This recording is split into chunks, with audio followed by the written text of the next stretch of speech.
Guys, subscribe to my Boosty because there is a lot of lemon and hint content link in the description. Chapter 1. Naruto was running through a forest. He looked back and noticed that he was no longer being chased. Naruto wanted to test his stealth skills, and he did so by painting the Anbu headquarters a bright pink, not that anyone noticed until he was done. Naruto started chuckling at the irony that ninjas that sneak up on people were snuck upon. That was my best prank yet. Wait, how do I get home? The sound of metal clashing interrupted Naruto from his thoughts. Like any idiot, he foolishly ran towards the sound. Naruto ran into a clearing and saw two teens fighting. Judging by their appearance and symbol on the back of their shirts, they're from the Uchiha clan. Looks like they're sparring. I think I'll stick around to see who wins. Uchihas are known as prodigies. Itachi and Shisui simultaneously did the fire-style, fireball jutsu. Naruto jumped back from the intensity of the flames colliding. Whoa, that was cool. Oh, it's over. Looks like the cool-looking one beat the scary-looking one. Shisui dropped the kunai he had against Itachi's throat and held out his hand, which Itachi took immediately, and helped him up. They then did the unison sign and started walking in one direction of the forest. Naruto assumed it was the exit of the forest. So I guess I go that way to go home. I wonder what that finger thing was that they did at the end. Maybe I'd know if I actually paid attention to the lessons at the academy. I'll ask Grandpa Hokage next time I see him. Man, they left a lot of kunai and shurikens behind. I'm sure they won't mind if I borrow a few to practice my accuracy with them. Naruto spent the next hour and a half throwing kunai and shurikens at a tree. He was going to continue when he suddenly noticed a chakra signature watching him. You can come out now. I can sense you. He called out to the Junin in the tree. Shisui was impressively surprised that Naruto could sense him. He appeared in front of Naruto in a flicker, causing the boy to fall down in surprise. Whoa, how did you do that? That was awesome, he said in awe. Sorry about using your weapons. He quickly stood and bowed his head in apology. Don't worry about that. They were littered on the floor, anybody could have them. But you were impressive with them, as was your sensing abilities. But your persistence is what impressed me the most. Your right hand was tied, but instead of quitting you used your left hand instead. I'll admit I wasn't that determined when I was younger. What's your name, kid? Naruto blinked. He wants to know his name. That's a first. Naruto. Naruto Uzumaki. So that's him. He's the Jinchuriki of the fox. He's impressive for someone that doesn't have anyone to help him. How old are you, Naruto? 6. I just started the academy a couple of months ago. Shisui nodded his head. Well, Naruto, my name is Shisui Uchiha, and I'd like you to be my student. Say what now? He wants me to be his student. I'd say this was a trap of some kind, but lately, I've been able to sense these negative emotions from people, and I'm not sensing any from this guy. You want to be my sensei? Why? Naruto stared at Shisui with an incredulous expression. You seem like the kind of person that's hands-on learning, so whatever you learn in the academy you won't fully understand. Also, your determination is admirable, but will only get you so far without proper guidance that I can offer you. Also, my cousin keeps saying that even though I'm a Junin I don't have a student. So I would like to show you off to him at some point. But that's for later if you agree. Agree. Of course, I'd agree. I'd love to have a cool guy like you as my sensei. When do we get started? Shisui-sensei. Naruto asked carefully, not wanting to upset the Junin. Shisui-sensei. I'm liking this already. Come on, let's get out of here. You hungry? Naruto nodded hesitantly, remembering he can't afford to eat. Shisui seemed to notice this. There's this ramen stand that my friend told me was to die for. It'll be my treat. We'll go over some details about your training. You know what? It'll be quicker if I just body flicker us there. This might feel a bit strange. Shisui grabbed Naruto's shoulder and appeared in front of Ichiraku's. The two walked inside and ordered. While they waited, they started talking about this and that. Naruto, I'll be gone for a while doing missions, so tomorrow I'm going to get you started on what you need to know for the Genin exam, and I'll also be giving you an assignment to complete while I'm gone. Shisui noticed that Naruto wasn't too thrilled about the idea of homework, but neither voiced it as their ramen appeared, and Naruto was instantly a fan of it. The two continued to talk about nothing while they finished eating, and Shisui flickered Naruto back to his apartment after paying. Night, Naruto, I'll meet you here tomorrow. Naruto nodded. Good night, sensei. He bowed to him before going inside. Shisui gave the apartment building a look of disgust before disappearing in a flicker. Naruto laid down in bed, not believing his incredible luck today. Not only did he find someone who seemed to like him, but he also found someone to help him with his training. Naruto idly wondered how Shisui knew where he lived before he drifted off in happy sleep, deciding he didn't care. Chapter 2. Naruto awoke to the sound of knocking. He sleepily answered the door. Morning, Shisui chirped. Sensei. It's only 5, can't I sleep in more? The academy starts at 6, and so does my mission. So we're going to be training early, and get you into the habit of waking up early every day. It's going to help you out in the long run. Now that that's out of the way, get changed into this and we'll get breakfast and talk about your training schedule. Shisui handed Naruto a black scroll. Naruto looked back at him dumbfounded. It's a storage seal, Shisui supplied. It allows you to seal a limitless number of items into it and makes carrying them way easier. Nodding, Naruto quickly ran to get changed, coming out 5 minutes later dressed in a black t-shirt with the red Uzumaki spiral on the back, standard shinobi fingerless gloves, and black shinobi sandals, and standard blue shinobi pants. Shisui handed Naruto an apple that he hungrily ate while they walked to their destination. When they stopped walking, Naruto noticed that it was the same clearing they were at yesterday. Naruto bounced on the balls of his feet in excitement. What are you going to teach me first, Shisui-sensei? Is it a super powerful S-rank jutsu? What's first out? Naruto's excited questions were cut off by his new sensei hitting the top of his head. Calm down. Before I teach you anything, I need to analyze you. I want you to spar with me. Naruto quickly learned that Shisui wasn't a Junin for nothing. Every time he would get close to the Junin, he would suddenly be somewhere else. Despite his senses impressing the Junin, it was next to useless against said Junin. By the time he would pinpoint his location, Shisui would suddenly be somewhere else. Naruto might as well have been tracking the wind for good as he was doing. Alright, that's enough. No, I can keep going, I can do this. Naruto insisted. I got what I needed to get you started. Don't worry, you'll get another chance. Naruto nervously back up, not liking the look Shisui had on his face. Alright, to start you off, I'm going to teach you the basics you need to graduate from the academy. After you get that down, I'll teach you more advanced stuff. However, that spa took up all our free time. I'm going to show you how to do the first jutsu, then you'll have one try at it, then I'm transporting you to the academy. Understand? Naruto nodded. Shisui did the transformation jutsu and turned into a perfect copy of Naruto, before turning back into himself. The trick to this jutsu is to channel chakra all around your body and imagine the object or person you want to turn into. The more experienced ninjas can copy the word pattern and personality, but we'll work on that at a later date. For now, try to turn into me. Naruto nodded and put his hands into the ram hand seal copying Shisui, and tried to transform into him, but the height was off. He nervously ran his hands through his hair. Do it again, there's something I want to check. This time use the smallest amount of chakra you can. Shisui ordered while activating his Sharingan. Naruto's eyes widened at seeing the new eyes but complied with the same effect. Shisui deactivated his Sharingan. Was the smallest amount you could get it? Naruto nodded, confused about why he wanted to use less chakra. Thought so. Naruto, you have a lot of chakra, twice as much as I do. This will help you out in the long run but not in the academy. Due to the amount of chakra you have, it's going to be hard to control it, so learning jutsu will have to wait until you can get better control of your chakra. How do I do that? Like this. Shisui vertically walked up the trunk of a random tree and stood upside down on a branch. The trick to this is to channel chakra into the balls of your feet, the hardest place to do so, and stick them to a surface. In this case, it's the trunk of a tree. I want you to give this a try when you're done at the academy for the day. Also pay attention to the lessons. I don't want my student to be an idiot. I want you to keep trying until you get all the way to the top. Once you get it down, try it on water. It's the next chakra control exercise. Now let's get you to the academy. Don't want you to be late. One last thing, don't tell anyone about me. Don't let anyone know that you're being trained by a Junin. It could cause some problems for both of us, as well as Lord Third. Naruto nodded, hardly understanding. The next thing he knew, he was in front of the academy and Shisui was nowhere to be found. He barely got to his class on time. Iruka told him to sit down. Naruto was going to sit in his normal seat in the back but remembered his sensei's instructions and decided to sit in the front and pulled out a blank scroll he had, ready to take notes. Man, that lesson was boring. When are we going to need to know that the Senju and Uchiha clans founded the village? It was interesting to hear that the two enemies became best friends, although short-lived. Naruto mumbled while he started walking home, blissfully ignoring the glares. He made it home and noticed a scroll on the table. Knowing it wasn't there when he left, he figured it was from Shisui and opened it. Naruto, I want you to practice waking up early. Wake up at 5 and practice the tree walking exercise. Also, do the physical training I told you about last night. Do both before and after the academy. Also keep trying the transformation jutsu. I'll be back in a week. I left you food to last you until I get back. Please follow the rules. Also, when I said to pay attention to the lessons, I didn't mean for you to look at that indigo-haired girl next to you when your teacher was busy. Although I like that you took notes, we'll talk more when I get back. Good luck, Shisui. Naruto blushed at being caught looking at his newfound secret crush. How did he know? Naruto thought, bewildered. Naruto headed to the clearing that he named training spot. After he did the exercises Shisui told him to do, he tried to walk up the tree. He quickly found out that too much chakra will force you off the tree. He figured that too little will cause you to slip. He got about halfway up the tree by the time he called it a day and headed home. Naruto finally did it. He finally got all the way up the tree. He finally got up at 6 on the dot. He finally was able to get the transformation jutsu right. It took an entire week, but he managed to complete everything his sensei tasked him. Finally, sensei should be getting back soon. I'll be able to show him. Naruto's musings were interrupted by the sound of clapping. Naruto turned around and saw a smoking and clapping Shisui. Sensei, you're back. I did it.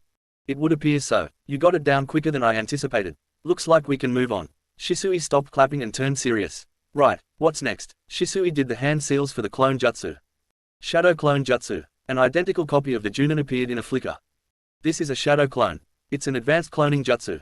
It's usually forbidden to attempt for anyone under Junin rank, but I got permission from the Hokage to teach you. I noticed that you simply have far too much chakra to ever do the ordinary clone jutsu. Over time and practice and chakra control you may be able to other D-rank jutsu down, but the ordinary clone jutsu is out of the question. So to do this, you need to imagine your chakra being split into two halves or more depending on how many you want to make. Let's start on one for now. The hand seals are ram snake tiger. If you go to Narutopedia and look up the shadow clone jutsu under the hand seal box it says clone seal, which is ram snake tiger. Also, Kakashi in a filler episode made the same hand seals to create a shadow clone. Naruto had some trouble at first but he eventually got it down. Shisui then started to explain the secret of the jutsu to him. As well as what chakra is and the 5 types of chakra natures, they tested his affinity and found out that it's wind. Shisui started to explain the replacement jutsu to him when they were interrupted. Canon Naruto didn't know what it was, a 5-year younger child had to explain it to him. This Naruto is smarter because he would listen to the adults' conversation, that's why he knows some stuff his older counterpart didn't. Shisui is explaining it in full detail to make sure he understands completely. Shisui. Itachi. Shisui questioned. My father is holding a meeting. On such short notice. Yeah, who's the kid? This is Naruto, he's my new student. Naruto, this is my cousin and best friend, Itachi Uchiha. Hi, nice to meet you, sir. Naruto greeted from behind Shisui. Likewise, Itachi responded. Well, if Lord Fugaku's calling a mandatory meeting, I have no choice. Sorry Naruto, but I have to go. Keep practicing the jutsu, and practice water walking before you go home. I'll talk to you in the morning about the next step in your training. Yes, sensei. Naruto started to do as he was told, while the Uchiha duo went on their way to the meeting. Are you sure you know what you're doing, Shisui? Itachi questioned. What do you mean? And Uchiha training the Nine-Tails Jinchuriki. The rest of the clan will be livid. That boy needs someone to be there for him, especially after what happened during the Kyuubi festival last year. I'm upset that I was too busy to do this earlier. The genjutsu illusion I put on him wasn't that strong, it'll break if he suffers enough trauma, again I mean. Itachi nods and the two head into the meeting place. It's been over a year since Naruto became Shisui's apprentice and he's learned a lot. Shisui managed to drill his energetic nature out of him. Naruto also picked up kenjutsu, sword, and fuinjutsu, seals. The kid seemed to be a natural at the art of sealing. Shisui guessed that it was his Uzumaki genes. Naruto learned a taijutsu, fist fighting style called the Swirling Storm, which was also a kenjutsu fighting style from a scroll in the library. It was one of the only things of his clan the library had, so he decided to master it. Shisui also taught him to break out of a genjutsu, even one induced by his Sharingan. Shisui wanted to teach him genjutsu, but he lacked the chakra control necessary. Naruto also learned plenty of wind-style jutsu, as well as fire-style. It was all pretty challenging for the blonde, but thanks to his clones, he was able to get it down a lot quicker. Naruto was happier than he ever was. Not only was he acknowledged by someone, but he felt like he finally knew what it was like to have a parent. Shisui has been like a father figure to him. His only family, and he'll protect his family as best he can. Chapter 3. Team 7, Sakura Haruno, Sasuke Uchiha. Yay, I'm on Sasuke's team, came the high-pitched squeal of Sakura Haruno. And Naruto Uzumaki. Iruka finished. Everyone looked at the stoic redhead. He only spoke when spoken to and was always vague when he did. He seemed content to ignore everyone else. His rival Sasuke was just as quiet if not more. Everyone knew that Naruto was now the strongest student in the academy. When he became so strong nobody knew. One day he just stopped smiling and later beat Sasuke in a taijutsu match. Side note, Naruto is wearing the same clothes from chapter 2, just a bigger shirt and pants. He replaced the fingerless for Anbu gloves. He covers his face with the scarf his mother made. He also wears the sheath and tanto that Shisui had. He also dyed his hair red. Iruka-sensei, why does the deadlist have to be on our team? Ask the Hokage, Sakura, he's the one who set up the teams. And he felt that the three of you should be on the same team. So take it up with him. Sasuke turned and looked at Naruto and smirked. Don't get in my way, deadlist. Naruto looked at him blankly then turned back to staring off into space as if Sasuke didn't speak at all. Of course, Sakura didn't take her crush being ignored too kindly. Hey, don't ignore Sasuke, you loser. Sakura screeched. Naruto turned to look at her and said one word. Rookie. What? Sakura asked confused. I'm the rookie of the year, I did better than Sasuke by a lot. So get your titles right, and don't talk to me. What? How dare you? Sakura's rant was interrupted, saving everyone from a headache. Enough. Naruto did better than Sasuke on the ninjutsu portion and you on the written portion, Sakura. Iruka explained. Now, teammate. Naruto knew that Ino Shikamaru and Choji would be put on a team together, which only left Kibashino and Hinata on a team. Naruto was upset that Hinata wasn't on his team, but he knew that it would only hinder him as a constant distraction. He gave her a subtle small apologetic eye look, which she returned. Where is he? Our sensei is 3 hours late. Sakura complained. At that second the door slid open to reveal a man, with gravity-defying silver hair, a green flak jacket signifying his Junin rank, and a regulation headband with the Leaf Village symbol carved into it. However, he wore diagonally over his left eye. Naruto's eyes widened, recognizing him from a page in the bingo book he found once while digging in the trash for food. My first impression of you is, you're a bunch of idiots. Meet me on the roof.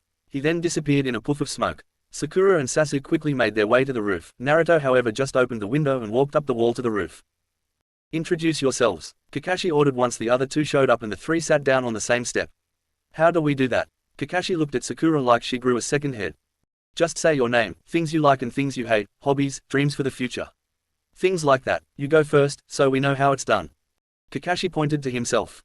Me. My name is Kakashi Hitaki. Things I like and things I hate. I don't feel like telling you that. Dreams for the future. I never really thought about it. As for my hobby, well, I have lots of hobbies. That was totally useless. All he told us was his name, Sakura whispered to Naruto as if he was listening to her. Pinky, since you want to interrupt, you get to go next. My name is not Pinky, it's Sakura Uchiha. No, it's not. Sasuke and Naruto said in unison.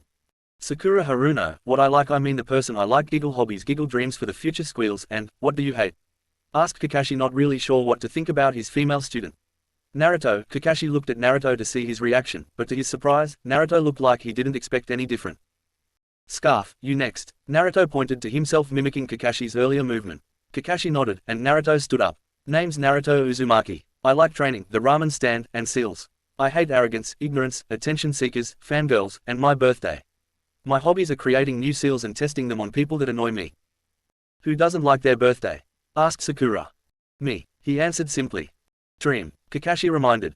Right, I have three main dreams. I'd like to one day become the Anbu commander and protect the village from the shadows, like a shadow Hokage. I would also like to restore my clan.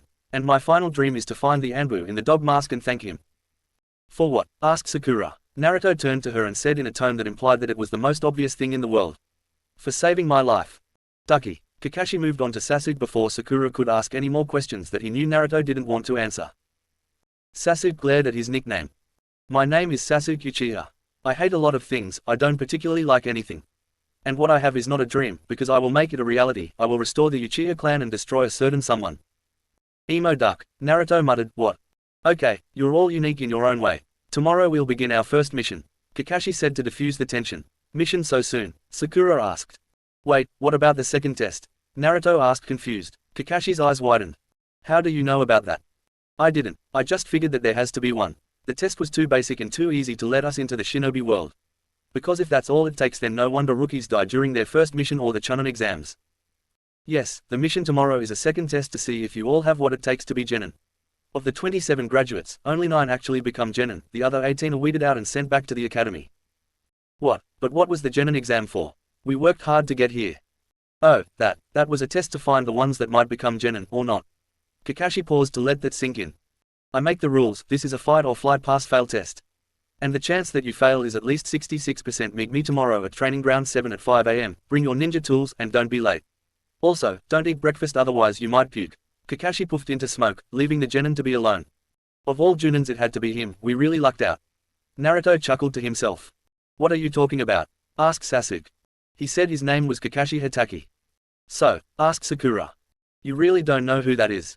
He's one of the 4th Hokage's students, he's the son of the White Fang, a shinobi that was said to be the 4th Hokage before Minato Namikaze was even a candidate. He's also one of the strongest Junins in the Leaf. He's most likely next in line for the Hokage seat if anything happens to Lord Third. Naruto stood up and walked to the railing. Well, I better get going, I'm not going to get stronger if I don't train. Before they could say a word, Naruto disappeared in a flicker. A body flicker. See what I did there? Chapter 4. Team 7, Sakura Haruno, Sasuke Uchiha. Yay, I'm on Sasuke's team, came the high-pitched squeal of Sakura Haruno. And Naruto Uzumaki. Iruka finished. Everyone looked at the stoic redhead, he only spoke when spoken to and was always vague when he did. He seemed content to ignore everyone else, his rival Sasuke was just as quiet if not more. Everyone knew that Naruto was now the strongest student in the academy, when he became so strong nobody knew. One day he just stopped smiling and later beat Sasuke in a taijutsu match. Side note, Naruto is wearing the same clothes from chapter 2, just a bigger shirt and pants, he replaced the fingerless for Anbu gloves. He covers his face with the scarf his mother made, he also wears the sheath and tanto that Shisui had. He also dyed his hair red. Iruka-sensei, why does the deadliest have to be on our team? Asked the Hokage, Sakura, he's the one who set up the teams. And he felt that the 3 of you should be on the same team. So take it up with him. Sasuke turned and looked at Naruto and smirked. Don't get in my way, deadliest. Naruto looked at him blankly then turned back to staring off into space as if Sasuke didn't speak at all. Of course, Sakura didn't take her crush being ignored too kindly. "Hey, don't ignore Sasuke, you loser," Sakura screeched. Naruto turned to look at her and said one word. "Rookie." What? Sakura asked confused. "I'm the rookie of the year, I did better than Sasuke by a lot. So get your titles right, and don't talk to me." "What? How dare you?" Sakura's rant was interrupted, saving everyone from a headache.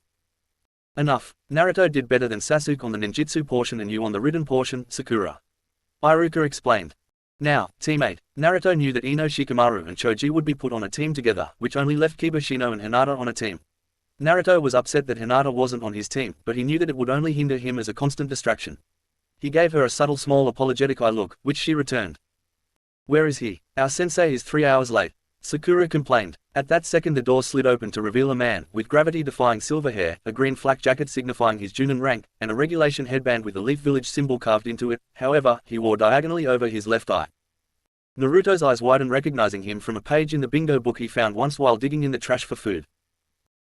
My first impression of you is, you're a bunch of idiots. Meet me on the roof." He then disappeared in a puff of smoke. Sakura and Sasuke quickly made their way to the roof. Naruto however just opened the window and walked up the wall to the roof. "Introduce yourselves," Kakashi ordered once the other two showed up and the three sat down on the same step. "How do we do that?" Kakashi looked at Sakura like she grew a second head. "Just say your name, things you like and things you hate, hobbies, dreams for the future. Things like that. You go first, so we know how it's done." Kakashi pointed to himself. "Me. My name is Kakashi Hitaki. Things I like and things I hate. I don't feel like telling you that. Dreams for the future. I never really thought about it. As for my hobby, well, I have lots of hobbies." That was totally useless. All he told us was his name, Sakura whispered to Naruto as if he was listening to her. "Pinky, since you want to interrupt, you get to go next." "My name is not Pinky, it's Sakura Uchiha." "No, it's not," Sasuke and Naruto said in unison. "Sakura Haruno, what I like I mean the person I like. Giggle hobbies, giggle dreams for the future, squeals, and, what do you hate?" asked Kakashi, not really sure what to think about his female student. "Naruto." Kakashi looked at Naruto to see his reaction, but to his surprise, Naruto looked like he didn't expect any different. "Scarf, you next." Naruto pointed to himself, mimicking Kakashi's earlier movement. Kakashi nodded, and Naruto stood up. "Name's Naruto Uzumaki. I like training, the ramen stand, and seals. I hate arrogance, ignorance, attention seekers, fangirls, and my birthday. My hobbies are creating new seals and testing them on people that annoy me." "Who doesn't like their birthday?" asked Sakura. "Me," he answered simply. "Dream," Kakashi reminded. "Right, I have 3 main dreams. I'd like to one day become the Anbu commander and protect the village from the shadows, like a shadow Hokage. I would also like to restore my clan. And my final dream is to find the Anbu in the dog mask and thank him." "For what?" asked Sakura. Naruto turned to her and said in a tone that implied that it was the most obvious thing in the world. "For saving my life." "Ducky." Kakashi moved on to Sasuke before Sakura could ask any more questions that he knew Naruto didn't want to answer. Sasuke glared at his nickname. "My name is Sasuke Uchiha. I hate a lot of things, I don't particularly like anything. And what I have is not a dream, because I will make it a reality. I will restore the Uchiha clan and destroy a certain someone." "Emo duck," Naruto muttered. "What?" "Okay, you're all unique in your own way. Tomorrow we'll begin our first mission," Kakashi said to diffuse the tension. "Mission so soon?" Sakura asked. "Wait, what about the second test?" Naruto asked, confused. Kakashi's eyes widened. "How do you know about that?" "I didn't, I just figured that there has to be one. The test was too basic and too easy to let us into the shinobi world. Because if that's all it takes, then no wonder rookies die during their first mission or the Chunin exams." "Yes, the mission tomorrow is a second test to see if you all have what it takes to be genin. Of the 27 graduates, only 9 actually become genin, the other 18 are weeded out and sent back to the academy." "What? But what was the genin exam for? We worked hard to get here." "Oh, that was a test to find the ones that might become genin, or not." Kakashi paused to let that sink in. "I make the rules, this is a fight or flight pass-fail test. And the chance that you fail is at least 66%. Meet me tomorrow at Training Ground 7 at 5 AM, bring your ninja tools, and don't be late. Also, don't eat breakfast otherwise you might puke." Kakashi puffed into smoke, leaving the genin to be alone. Of all Junins it had to be him, we really lucked out. Naruto chuckled to himself. "What are you talking about?" asked Sasuke. "He said his name was Kakashi Hitaki." "So?" asked Sakura. "You really don't know who that is?" "He's one of the 4th Hokage's students. He's the son of the White Fang, a shinobi that was said to be the 4th Hokage before Minato Namikaze was even a candidate. He's also one of the strongest Junins in the Leaf. He's most likely next in line for the Hokage seat if anything happens to Lord Third." Naruto stood up and walked to the railing. "Well, I better get going, I'm not going to get stronger if I don't train." Before they could say a word, Naruto disappeared in a flicker. A body flicker. See what I did there? Chapter 5. This is Crow, status report. Fox in position, 5 meters from the target. Duck in position, 5 meters from the target. Sakura, asked Kakashi. Why did Naruto get to pick the code names? Because I won in Roshambo. The smirk was evident in his voice. That's what it's called in the manga, it's also what I like to call it. It's got a better ring to it than rock paper scissors. Sakura status report. Howler in position, 5 meters. All in position, ready to move, awaiting your command. Kakashi was really impressed with Naruto's professionalism. But not surprised, he knew Shisui must have drilled it into Naruto along with never being tardy. That boy was always the first one there. On the count of 3. 1, point 2, point 3. Move. Sasuke and Sakura jumped from their hiding spots, to see Tora, the demon cat of the leaf purring comfortably in Naruto's arms. Target captured, Naruto reported. Identity confirmed, ribbon on left ear. Lost pet Tora search mission complete. Sasuke was getting annoyed at how professional and seemingly experienced Naruto was. Naruto really was better than him even at something as simple as catching a runaway cat. After Kakashi regrouped with the trio, the team made their way to Hokage Tower. Once they reached the Hokage's office, Kakashi lazily knocked on the door. Enter. Team 7 returning from our mission, Hokage-sama.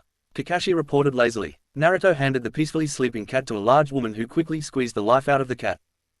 Team 7's next mission is, the Hokage said as he looked at some papers of available missions. Babysitting an elder's grandson, fixing a fence, help with gardening. Actually, Hokage-sama, interjected Naruto, causing the aged leader to look at him curiously. Yes, Naruto. I was wondering if I could request a C rank mission. You brat, you are just a rookie, fresh from the academy, yelled Iruka. Everyone starts off with the simple duties and works their way up. It seems I have to explain to you why these missions are important. Sighed the Hokage.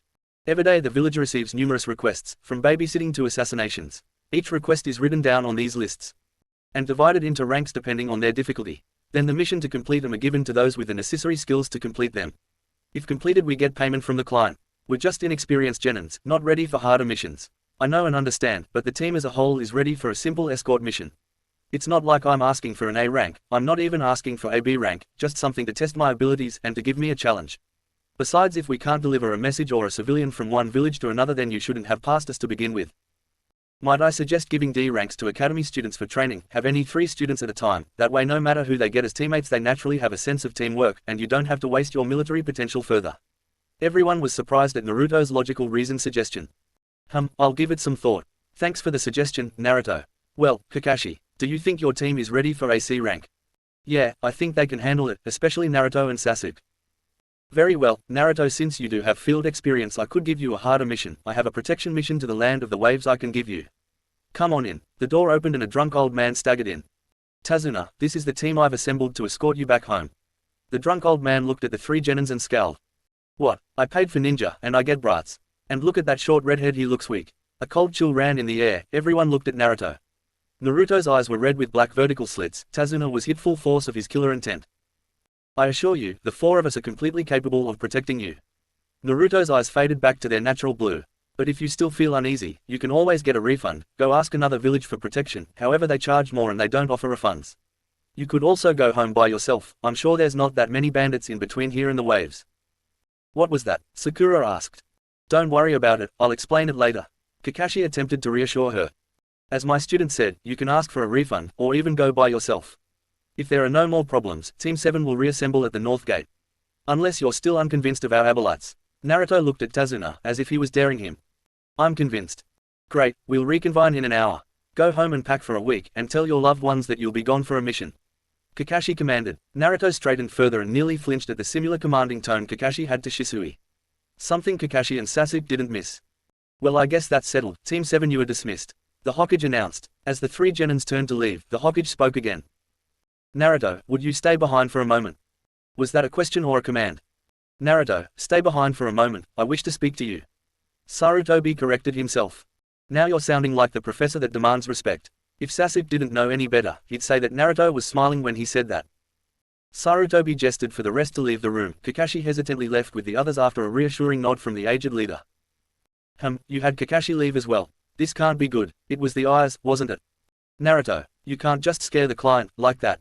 If I wanted to scare him I would have used the fox's chakra. All I did was give him a push. Anything else? Don't abandon your team, remember what Kakashi said. Shisui-sensei said it first. If that's all, may I be excused? Yeah, get ready for your first C rank with Team 7. Naruto disappeared in a flicker. The aged Cage sighed. What do you think I should do, Jiraiya? The last loyal Sannin appeared out of the wall. So you can sense me while I'm using my stealth technique. Now's not the time. Sorry, what Itachi did to the brat, it seems to have a lasting impact on him. Yeah, Inoki said that was a very highly probability. The Hokage took off his hat and looked at his student. Why don't I take him as my student? Jiraiya smiled at the obvious solution. What exactly does that solve? Naruto doesn't trust anybody but Kakashi anymore. I doubt he would answer to the orders of anybody else. Besides, it would be unfair to Kakashi. He really wants to teach Minato's son. What exactly did that Uchiha mean to the brat? Jiraiya asked. Shisui became a father figure to the boy. When he died, Naruto lost his will to live on. And with what Itachi did to him, well, let's just be grateful that Kakashi was keeping an eye out for him. No pun intended. Sensei, you have yet to tell me what happened. Sorry, I will honor Naruto's request to keep it hidden from everyone. When Sakura got to the north gate, Sasuke was alone with Tazuna. Little did she know that Naruto was laying on a branch in a nearby tree. Sasuke-kun, you're so responsible, you got here before everyone else. Where's Naruto and Kakashi? Sasuke expertly ignored her, as if she didn't exist. It was 3 hours of light snores from Naruto, incoherent grumbling from Tazuna, silence from Sasuke, and senseless blabbering from Sakura, who seemed to be taking Sasuke's silence as full-sentence dialogue, before Kakashi finally decided to show up. Naruto woke up to the sound of a poof. Hopping down from his comfy tree branch, he saw Sakura accusing Kakashi of being late. Oh, did I say 1 hour? I meant 3 hours. Kakashi was on the receiving end of 3 glares. You don't seem all that agitated by my tardiness, Naruto. True to Kakashi's word, Naruto looked as if he wasn't expecting anything else. I figured you had important things to attend to. The responsibilities of a Junin isn't something to laugh at. You could have been brainstorming strategies to help keep us alive if we're ambushed by Rouge Nins, speaking to the Hokage about important information, saying goodbye to a possible Mrs. Hitaki, or paying your respects to those lost during the war and Kyuubi attack. Shisui taught you well. Naruto and Sasuke's eyes widened as Kakashi ruffled Naruto's red hair. Well, since you're all here, let's get going. Looking at Naruto, Sasuke could see a reflection of his own eyes in his blue pupils. He could almost see him putting up his temporary fallen guard. That's right, Shisui took him on as a student. Naruto would always follow him around. Father mentioned to mother that he won't take the news gently. Was he talking about Naruto? He stopped smiling a little bit before Itachi killed off the clan. The timing matches up with when he supposedly killed Shisui. Wait, does Naruto know that Itachi killed him? Does he even know Itachi? I should speak to him sometime during the mission in private. Sasuke stopped his musing and started walking with the others. After a while of walking, Sakura started up a conversation with the old man. Tazuna-san, you're from the village hidden by the waves, right? Yeah, what of it? Tazuna asked. Kakashi-sensei, doesn't the waves have ninjas that could escort Tazuna? Not exactly. The village is protected by the waves, so they don't have a need for ninjas. They're not like the 5 main hidden villages hidden in the leaf, cloud, mist, stone, and sand. Each of those villages have a ninja force and a leader that rules over them by the title of Kage. The Hokage for our leaf village, Raikage for the cloud, Mizukage for the mist, Tachikage for the stone, and the Kazekage for the sand village. Each one that gains the title for their village are responsible for everything that goes on in their village and maintaining peace amongst the other villages as well. That old man is that important? No way, I don't believe it. Sakura's thoughts were suspected by Naruto. Sakura, you'd be wise to not underestimate Hokage-sama. That man was a force to be reckoned with when he was in his prime. He was called the Professor, still is actually. He was even rumored to be the second coming of the god of shinobi. He's not someone I would want to cross. Kakashi, suspecting Naruto's dislike for Sakura's uneducated questions and for her in general, informed her for him. Right, sorry. Sakura blushed in embarrassment. The group kept on walking until they came across a puddle. Naruto passed it, then suddenly turned around and threw a kunai at it. What the? Sakura gasped in surprise when the puddle exploded and 2 bodies appeared. Oh shit, wrong kunai. I didn't mean to blow them up, I just wanted to electrocute them with an electricity tag. Sorry sensei, I guess you can't interrogate them to see who their target was. Everyone gaped at Naruto. Guess not, it'll get dark soon, let's set up camp. Okay, let's see. Sasuke, you'll get the firewood, Sakura will set up the food, and Naruto, you can help me with the beds. Everyone started on their respective tasks. Was there a specific reason you chose me to help you with the beds, sensei? You could just as easily have ordered me to do it myself, while you questioned Tazuna about the mission's actual ranking. You picked up on it as well, huh? Shisui told me to always expect the mission to be harder than it should be, that the client won't always be forthcoming with information. Was that when you took your first life? How'd you know? You were more concerned that I couldn't interrogate them, than disgusted that you killed them. How are you feeling? If I were to say that I became emotionless after you know, what would you say? I would give you evidence I have that supports my claim that you're full of shit. Well shit, I don't have a response to that. Really, Shisui didn't teach you sass. He did, he just died before I could master it, among other things. Looks like we're all done, can I take first watch? I don't want to hear Sakura accusing me of murder. Naruto looked at his feet. Go on, I need to have a personal talk with our client. Naruto disappeared in a flicker. It wasn't long before there was a campfire and dinner was ready. Sensei. Yes, Sakura. Is Naruto okay? What do you mean?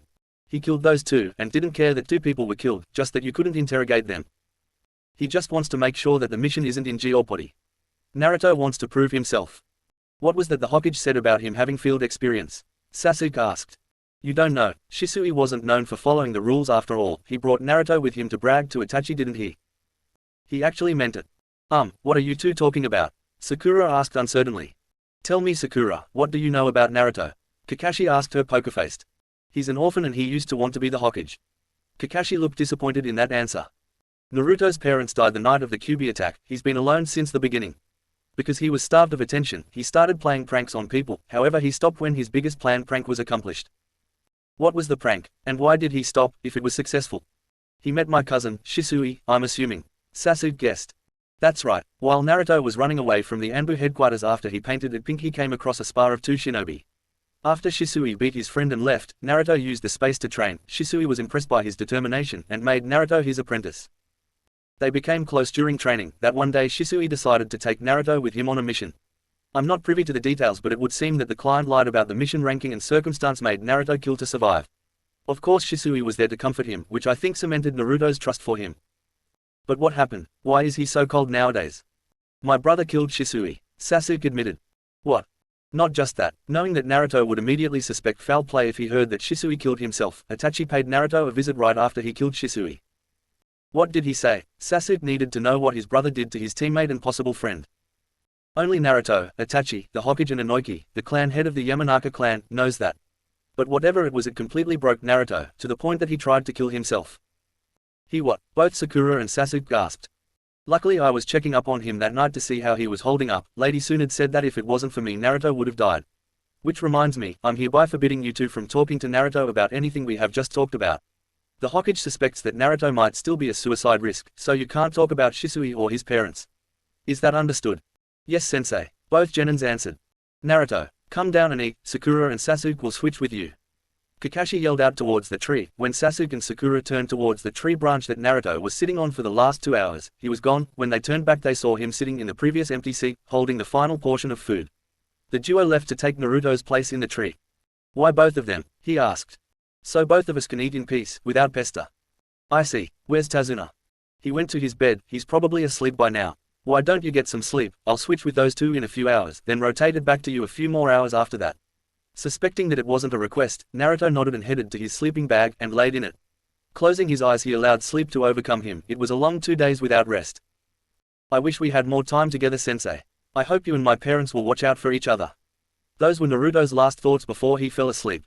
Chapter 6.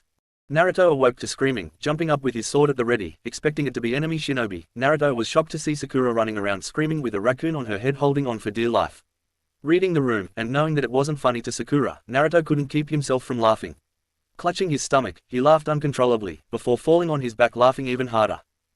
Standing up a few minutes later, still chuckling a little, Naruto walked up to Sakura's flailing form and detached the wild rodent from the top of her head. Well, that was funny, thanks for that much-needed laugh, Sakura. Naruto patted the girl's head, still chuckling slightly. Well, now that we're all up, let's gather our things. I'd like to enter the waves by nightfall. Naruto, why don't you check the perimeter? Naruto nodded to his sensei and disappeared in a flicker. By the time Naruto returned, the rest were all packed up. Spotting his return, Kakashi addressed him. Perfect timing. Okay, we're all here and packed up. Let's get going. After a couple of hours of silent walking, the group came to a stop at a dock. Can you take us across? Tazuna asked the man. You'll have to be really quiet when we pass over the water. The man replied. How long will the ride take? Kakashi asked the boatman. About 4 to 5 hours. Sensei, I don't think I can sit still that long. If it's all the same, I'd rather walk the way alongside the boat. Naruto muttered to the Junin. You can keep it up for that long. Shisui had me walk for 2 days on a river, I can go much longer nowadays. Very well, come on my precious little genins, get on the boat, this nice man will take us across. Everyone except Naruto climbed aboard the boat. Naruto stepped onto the water, and much to the shock of everyone but Kakashi, he didn't sink. Naruto, stop showing off. Sakura scolded. It's just a chakra control exercise. Every shinobi can do it, Naruto responded as if it was the most obvious thing in the world. Naruto, as you usually skip classes you wouldn't know, they don't teach chakra control exercises at that scale in the academy, Kakashi informed. I'm starting to see why the Hokage was reluctant to give us a C rank. Genins are supposed to be pathetically weak. I guess it's up to you to make sure we're strong enough to survive the ninja world, sensei. Well, as long as he can keep that up, I guess he doesn't need a C. Shall we get going? The boatman asked. Yes, let's go, Kakashi confirmed. As the boat slowly rowed across the river, Kakashi interrogated Tazuna and found out that a businessman by the name of Gato has hired rogue nins to assassinate him to prevent him from finishing his bridge. You lied to us, we're no longer obligated to escort you any further. Once we dock, you are on your own. My team isn't ready for a mission like this. But Kakashi-sensei, Naruto took care of the enemies. What's the problem? Well, you see Sakura. If the demon brothers were the only enemies on this mission, even if the other shinobi we encounter are on their level, I would allow the mission to continue. But if this is an A rank, then that means that the next enemy we'll face is going to be Junin. And even if it's an average Junin, the four of us will only hinder Kakashi. Even more so if the Junin uses us as bait or leverage for Kakashi. I thought you wanted to prove yourself. Sasuke asked Naruto. I do, but I'm not stupid, even I know that I can't beat a Junin, not one that won't have any qualms about killing me anyways. But with that being said, I believe we should stay to complete the mission. You know of the dangers that continuing causes, yet you want to anyways. Sakura asked incredulously. As it stands, Tazuna is poorer than me. If we help him, he'll eventually be able to pay us the full amount, and I can add an A rank to my name. There's also a shrine here that I want to check out. If we take care of the problem now, when I come back years from now to check out the shrine, I'll probably be welcomed with open arms. There's also a bunch of other stuff, but as we're already here, it doesn't matter. The decision is ultimately up to you, sensei. I just think we should continue. I believe my parents would want to help out those in need, even if they're from a different village. That was a low blow, Naruto. What do you two think, yay or nay? I agree with Naruto. So do I. Sakura probably only agreed because Sasuke did. Sasuke seems to be getting friendlier. It appears that telling them about Naruto's past was a good idea after all. Very well, we'll finish the mission. But keep your guard up at all times. A Junin can kill you before you can even think. Once they crossed the river and thanked the boatman, the group went on their way. As they were walking, Naruto suddenly threw a kunai at a bush. What are you doing? Sakura shouted. Naruto ignored her as he checked the bushes for his kunai. The group saw that it had impaled a white bunny. How could you? You killed that defenseless bunny. Sakura shouted at the top of her lungs before she was shushed by Sasuke. Sensei, shouldn't that bunny be brown at this time of year? Why hasn't it shed its winter coat? Naruto asked confused. Kakashi's eyes widened as he heard something. Naruto's eyes also widened when he felt the chakra signature he felt when he threw the kunai. Return. Everybody duck. Get down. They yelled in sync as Kakashi pulled Sasuke and Sakura down to the floor and Naruto tackled Tazuna. The group just barely missed a giant flying sword that crashed into a tree. When the group got up they saw a man in bandages and cow colors. Moo, moo, go on, go be with your kind. Moo, mocked Naruto. His teammates, even Sasuke, looked like they were about to burst out laughing. Fuck you brat, I'm going to kill you last, after you watch me slaughter your team, and I'm going to do it slowly. Holy shit, a talking ninja cow. First unreliable academies, then white bunnies in place of a ninja, now talking ninja cows. Today is certainly a strange day. Naruto continued to mock. Zabuza mu mochi, Kakashi mocked. Ah, that's a good one sensei. All mocking aside, that's Zabuza Momoki, the demon of the mist. You mean pasture? Naruto, that's enough, Kakashi ordered. You're right, it's not funny anymore. Mumu-chan, you suck as a cow. I'm not a cow, you fucking dead brat. Sleep screaming, cows nap while standing up. Naruto nodded his head as if he believed his words made perfect sense. Zabuza ripped his sword off the tree and directed it at Naruto. Kakashi intercepted before he could attack his student. Zabuza Momoki, the demon of the mist, one of the 7 swordsmen of the mist, and current wielder of the Kubikiri Boko. Do you mind if you take care of this one sensei? The 3 of us can guard Tazuna while you kill the traitor. Naruto asked with all sense of joking gone, replaced by an intense seriousness. Yeah, I taught you 3 teamwork, use it. Manji formation, Kakashi ordered. Ah yes, Kakashi Hatake, the copy ninja. It's an honor to meet you on the battlefield. If you're my opponent then I'm going to need this. Kakashi lifted his headband and opened his left eye to reveal the Sharingan. Is sensei famous or something? Sakura asked dumbly. Naruto suppressed the urge to shove a kunai into his brain. No, once you reach Junin rank, you usually have already made a name for yourself. Kakashi sensei is one of the most infamous shinobi around, not to mention that is said to be the next in line for the Hokage's seat. Naruto turned his head and stopped talking as he felt Zabuza break their formation. Acting quickly, he stabbed him, only for him to burst into water. Naruto watched Zabuza and Kakashi play a terrifying game of cat and mouse, continuously changing who was who, until Zabuza trapped Kakashi in a water prison. Well, now what? Sasuke asked emotionlessly. Well, look at the bright side, the worst that'll happen is that we die. Naruto deadpanned. What? How can you say that? Sakura asked scared. Yeah, don't you remember? He said he was going to kill you slowly after you watched the rest of us die. Sasuke smirked at Naruto. You thinking what I'm thinking? Naruto asked his teammate. Sakura, you stay here and guard Tazuna, while Naruto and I free Kakashi. No, you three need to get Tazuna and get out of here. He's using all of his chakra to keep me in this prison, and his clone can't go far. Your only option is to run. Kakashi pleaded. I'm afraid that's impossible, sensei. Naruto responded. What? Why not? Because those who break the rules are scum, but those who abandon their comrades are even worse than scum. Abandoning you is the same as leaving my own best friend for dead, and without you, we will never be able to complete the mission. I would rather give up my life than sacrifice the life of my teammate. Whether you are this team's supervisor or not, you are still a member of this team, and that makes you one of my comrades. Naruto clenched his fists and shed a tear as Kakashi looked at him in awe. Sasuke, I have a plan. You willing to give it a go? Let's do it. Let's get our sensei away from the eyebrowless freak.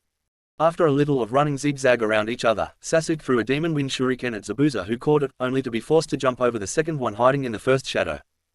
Shadow Shuriken Jutsu. Zabuza jumped over the giant shuriken and relaxed until he heard a sound behind him. Turning his head, he saw the shuriken transform into Naruto and threw a kunai at him, stabbing his shoulder, forcing him to let go of the water prison and allowing Kakashi to escape.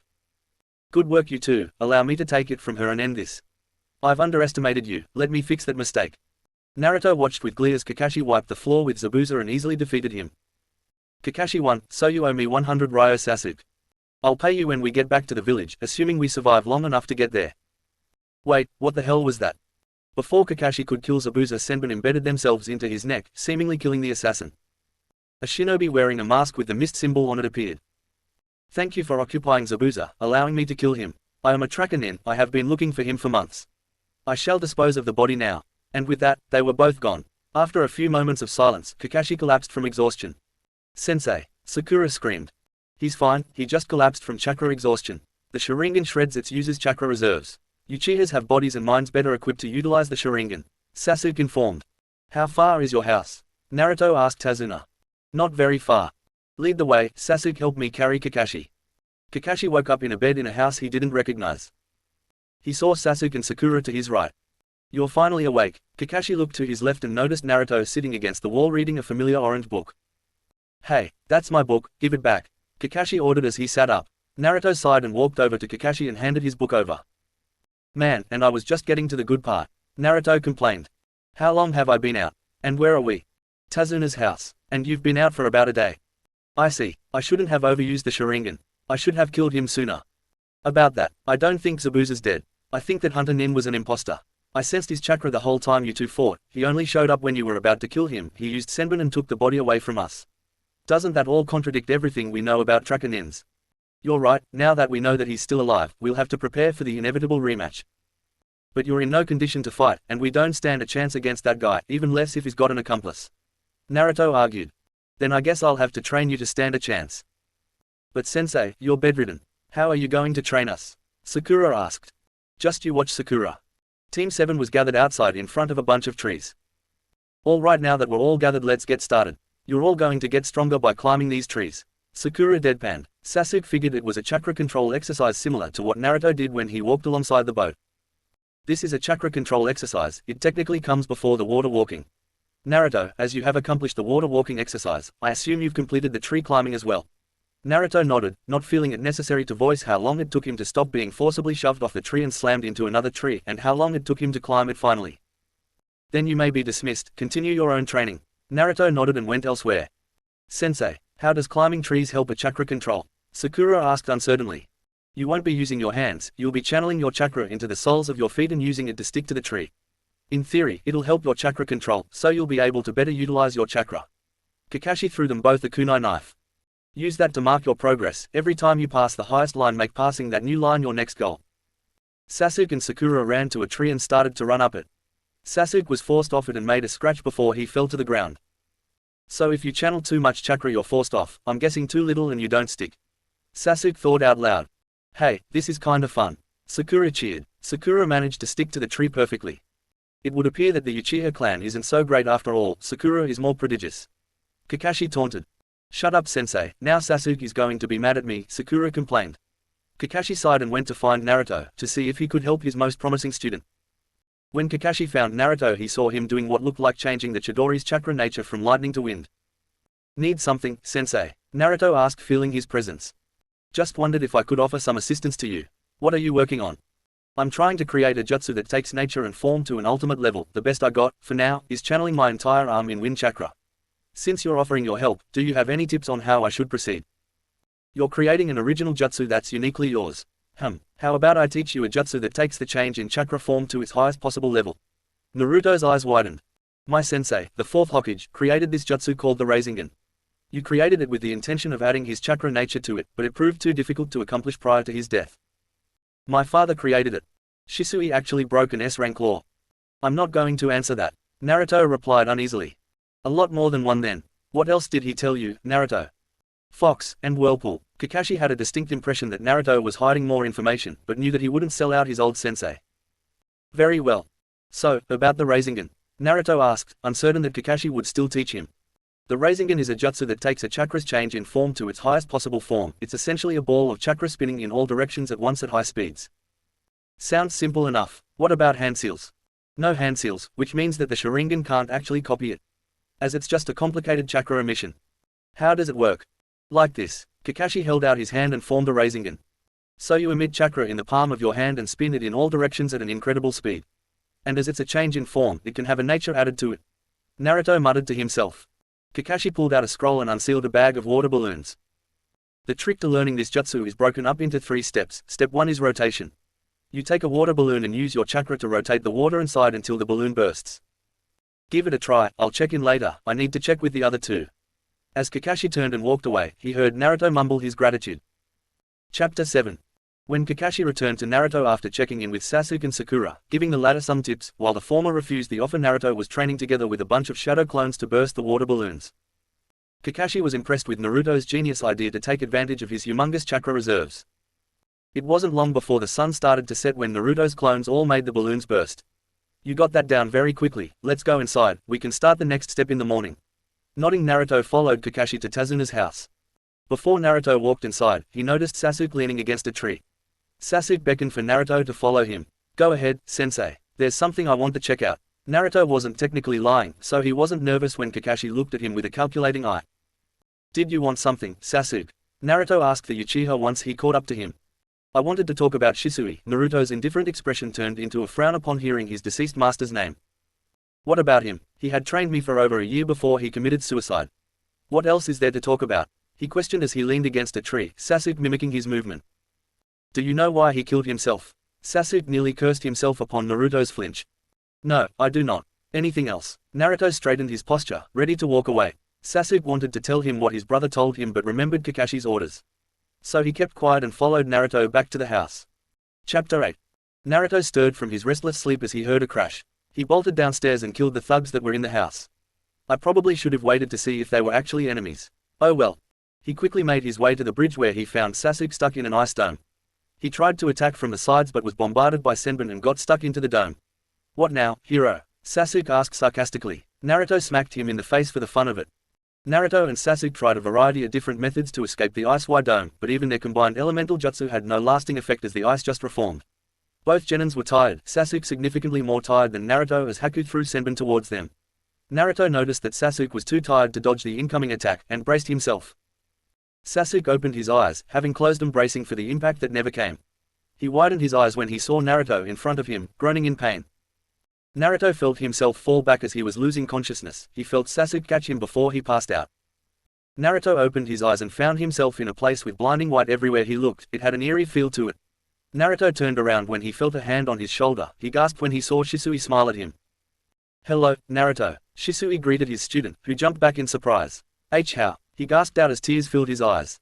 I think it goes without saying, but I'm not real, or rather I'm not really here. This is a genjutsu I put on you to activate a message if you were to ever near death again. As this is a pre-recorded message, I can't really respond to anything you say. But know that no matter what happens, I'll always be proud to have you as a student. You're a good kid and I believe in you. Shisui put his hand on Naruto's shoulder as tears fell down his cheek. Naruto hugged his deceased master, knowing that illusion or not, it was still him. This genjutsu will activate every time you're in life-threatening danger, and it will allow you to control the nine-tailed fox's power for a short time. Naruto let go of his master and felt a powerful raw chakra encompass him as his eyes turned red with a black vertical slit inside 3 tomo-shaped pupils. Sasuke stepped away from Naruto when his body started to emit a powerful red chakra that was forcing him to stand up. Naruto snapped his eyes open and snarled at Haku and attacked. Naruto was too fast for Haku, allowing the Jinchuriki to triumph with his death. Haku coughed out blood, scared as Naruto's feral grin magnified as he pushed his tailed beast chakra-covered fist further into the Yuki's chest, successfully killing him. As Haku's corpse slumped to the ground, Naruto lost the Nine Tails chakra cloak. Kakashi killed Zabuza as his lightning chakra-covered hand pierced his chest, just as Naruto and Sasuke ran over to them. Just as Haku's did, Zabuza's body slumped to the ground, dead. Naruto lied down on his designated bed and sighed. After Zabuza died, Gato showed up and was easily taken care of as well as his minions. Team 7 spent the rest of the day cleaning up the mess of the blood that was spilled, and had even buried Zabuza and Haku. Naruto thought about the genjutsu that Shisui put on him that allowed him to control the beast's power. He wondered when the Junin put the genjutsu on him as he thought about his last interaction with the Uchiha, the last time he trained him. Naruto and Shisui were sparring, Shisui Novabali teaching Naruto to switch from his taijutsu to kenjutsu and back again. He had lent Naruto his usual Tanto blade and used the standard Anbu katana he used while as an operative. Because Naruto's taijutsu and kenjutsu forms were the same style, the katas were similar, allowing the newly turned 7-year-old to switch forms with ease. Shisui disappeared from Naruto's line of sight with a flicker, causing the blonde to widen his eyes duck, narrowly dodging the non-lethal side of the Junin's katana. "You're finally anticipating my moves, good," Shisui extolled as he swung his katana at his protege. Naruto smiled as he brought up the Tanto to block his master's strike. "Good, that's enough for today." Shisui sheathed his katana. Naruto looked at him in surprise. "What? But I thought, you said," Shisui pressed his lips together in a sorrowful way as he interrupted his student. "The disadvantages of being a clansman, all members have to attend when the clan head calls for a meeting. I'm sorry, but this isn't a meeting that I can skip. It can very well determine the future of the Uchiha clan. We'll pick up where we left off tomorrow, I promise." Shisui put his hand on Naruto's shoulder as the blonde dropped his head in disappointment. He was looking forward to training with his sensei. "I have a few minutes before I have to flicker over there." Naruto looked up and smiled at his sensei's choice of words. Shisui walked over to a boulder and went through his pack. Curious, Naruto walked up to him and watched as his master rummaged through his bag. Shisui turned to Naruto and tossed him a scroll as he slipped on his pack. "What's this?" Naruto questioned as he caught the storage scroll. "Birthday present. I was on a mission for the Anbu on your birthday, so I wasn't able to give this to you then." Naruto unsealed the scroll. This is?" Naruto asked as he held up the green scarf. "Your mother's scarf. I got it from the Hokage. I thought you'd like to have it." Naruto hugged Shisui as he thanked the Junin. "Thank you, sensei. This means so much to me." Shisui smiled as he patted the blonde's back. The master and apprentice broke apart as they noticed a nearing chakra signature. A figure appeared in a flicker. He wore a white porcelain mask that resembled a boar and a white cloak, signifying his position as an Anbu captain. "Uchiha, the Hokage has requested your presence, immediately." Boar spoke with an emotionless tone that Naruto discovered most Anbu to have. "Understood, I'll be there as soon as possible." Shisui spoke professionally. The captain left. Shisui turned to his student. "This is a summon that I definitely can't refuse or ignore. Disobeying the Hokage is treason, which is punishable by death." Naruto sighed and nodded his understanding. Shisui turned to use the teleportation jutsu that he infamous for when Naruto called out, "Sensei." Shisui turned back around to Naruto, curiously. "Yeah. I hope you know how grateful I am to you for taking me under your wing, for taking me on as your student, for being there for me. I'll always be grateful and in your debt for it." "Think nothing of it," was all the Junin said before disappearing in a flicker. Naruto spent the rest of the day working on his kata movements, going home tired and sore. "That's right, Shisui-sensei killed himself that night. That was the last I saw him." Chapter 9. Naruto sat in an open clearing, one where once upon a time, 2 Uchiha cousins sparred, and the winner took a young outcast boy under his wing. The clearing may have been picked as a good spot for the cousins to spar, but it has since then turned into Naruto's designated personal training spot. Naruto liked to come here even if it was just to think. He wondered how Shisui truly thought of him. Before his thoughts could catch up with themselves, Naruto shook his head and made his way out of the forest. He was going to be late for his team meeting. When Naruto flickered his way to Training Ground 7, Sasuke and Sakura was there waiting on their absent sensei. Naruto used the body flicker technique to reappear on a tree branch and sat down as he waited for the Junin to appear. After 20 minutes of waiting, Naruto closed his eyes, allowing his drowsiness to take over as he took a short nap while waiting. Naruto awoke from the sound of a poof. Opening his eyes, he saw Kakashi crouching on top of the fence, giving a half-hearted wave and an enclosed-eye smile. "Sorry I'm late, I was helping an old lady carry groceries home. I hope you understand." Naruto rolled his eyes as he hopped down. Kakashi's antics amused him. It's probably why he can tolerate the Junin. "Liar," Sakura accused with an accuser's finger pointed at her sensei. Kakashi hopped down from the fence and raised his hands in a surrender motion. "You got me. I may not have been doing that today, but that doesn't mean that I don't usually do it." Besides, I have a good reason to be late today. Kakashi's 3 genin students looked at him expectantly as he pulled out 3 pieces of paper. I nominated the 3 of you for the Chunin selection exams. Really, sensei? Sakura asked excitedly. This was the perfect chance to prove herself to Sasuke. I only nominated you. Whether you 3 take the exams or not is up to the 3 of you. Naruto narrowed his eyes slightly but shook his head, deciding to worry about Kakashi's riddle later. We appreciate your vote of confidence in us, sensei. We hope to do you proud, Naruto said with a fond smile behind his scarf as he accepted the nomination paper from Kakashi. What do we do if we decide to take it? Sakura asked nervously, worried that she might not live up to Kakashi or Sasuke's standard, oblivious to Sasuke's annoyance of her infatuation with him. If you decide that you want to try your luck for the Chunin exams, then go to the academy at 3 o'clock on Monday, room 301. So what are you going to teach us today? Or is there no training today? Naruto asked the grey-haired Junin. Kakashi gave the Uzumaki a closed-eye smile as he pulled out white slips of paper. I got a special treat for the 3 of you today. Chakra paper. You're testing our elemental affinities. Naruto questioned with a chuckle, knowing that he already mastered 2 elements and is working on mastering a 3rd. I trust the 3 of you to know about the 5 basic chakra natures and their relationship with each other. Receiving 3 nods, the Junin continued. Each of you take one of these special litmus papers that are made from a unique tree that absorbs and grows from chakra. Just run your chakra through the slip and the paper will react according to the nature you're predisposed to. Fire will burn, wind will tear, lightning will crinkle, earth will crumble, and with water the paper will get wet and soggy. Kakashi handed the 3 genins a paper. Sasuke's slip crinkled, signifying his affinity to lightning. Kakashi nodded. We share an affinity for lightning, I'll be able to help you master it. Sakura's slip crumbled into dust. I've copied and mastered plenty of earth-style jutsus in the past. Sakura felt more relieved that her sensei would be able to help her. Kakashi turned to Naruto, who stared at the slip of paper wistfully, in remembrance. Naruto. Naruto broke out of his stupor and ran his chakra through the slip, trying not to think of the last time he did so. The slip tore in half. My chakra change in nature is still a wind chakra change in nature, who would have guessed? After a couple hours of trying to master a new change in chakra nature, the 3 genins were dismissed and were on their way home. The 3 teammates walked together in silence as they walked, until Sakura asked Sasuke the question she asks almost every day. Hey, Sasuke, do you want to? No, Sasuke rejected immediately. Sakura bowed her head in disappointment. Naruto ignored his teammates as he continued his trek towards his favorite restaurant. However, before he could continue very far, a weight collided with his legs. Looking down, Naruto saw Konohamaru Sarutobi on his butt in front of him. You know, shinobi watch where they're going, they certainly don't crash into things or people. Naruto informed the brunette. Konohamaru jumped to his feet with a smile. Of course, I know that. I was just testing you, that's all, big brother. Big brother, Sasuke questioned. This is Konohamaru Sarutobi, a kid that likes to follow me around and watch me train. Konohamaru, these are my genin teammates, Sasuke Uchiha and Sakura Haruno. He introduced while gesturing to them as he said their names. Is she your girlfriend? Is she the one you think about when you smile and blush? Konohamaru asked. Naruto widened his eyes. Nobody was supposed to know about that. Clearing his dry throat, Naruto shook his head. No, her heart belongs to someone else, somebody far out of her reach. Besides, she's not the kind of girl that I'm attracted to and like. Naruto informed the brunette, who nodded his head. Yeah, you probably prefer a girl that's not totally ugly. You deserve a pretty girl.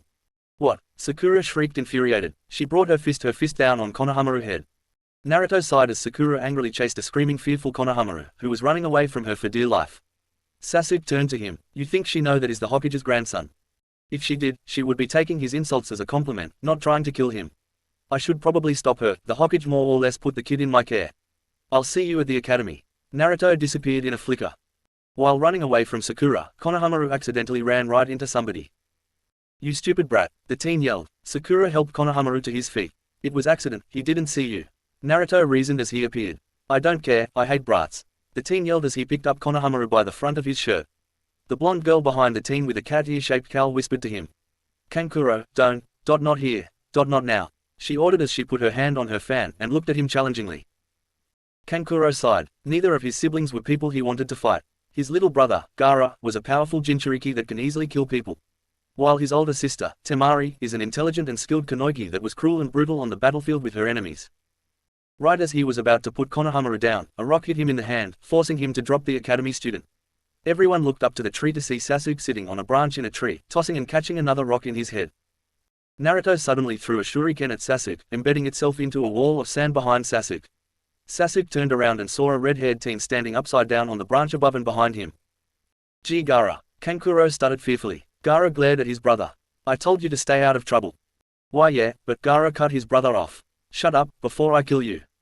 Gaara disappeared in a flutter of sand and reappeared in the same flutter of sand in front of Naruto. Well, if it isn't Naruto Uzumaki. Gaara spoke apathetically. Gaara of the desert. Naruto's voice was dull of emotion. Kankuro and Temari held their breaths as Gaara opened both his arms and sand started swirling around. My old friend. Gaara finished with a grin.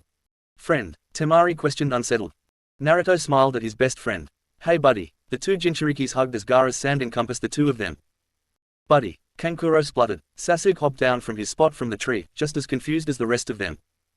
Naruto. You know this guy? Konohamaru questioned. Naruto and Gaara broke their embrace. Sure, Gaara's my best friend. Naruto declared, surprising everybody. Your best friend? Sakura questioned. How do you know him? How does he know you? Sasuke questioned. We met on my first mission, when I was 6. Sasuke's eyes widened. When he was 6. Then, that has to be the mission that Shisui took him on, the one that he took his first life. Now, as nice as it is to see you, Gaara, do you have a reason to be here? Gaara showed his only friend his passport for the Chunin exams, his siblings following suite. Naruto smirked at his friend. See you then. The next afternoon, Naruto arrived at the academy with Sasuke and Sakura. I never thought that I would ever be back here, at least not until I became a Junin. Well, shall we? The three Genins walked into the academy. They walked up to where a group of Genins were huddled at near the door to a classroom that was blocked by two more experienced Genins. Trust us, this is for your own good, these exams are dangerous, you'll all get yourselves killed. One of the Genins told the group. Especially if you can't see through such an obvious genjutsu. Naruto muttered and continued onto the third floor and waited for his teammates. What took you two so long? He asked them when they met up with him after they exposed the genjutsu on the second floor. Just proving my superiority, Sasuke answered with a smirk. Naruto rolled his eyes and they made to go to the classroom. However, a voice stopped them.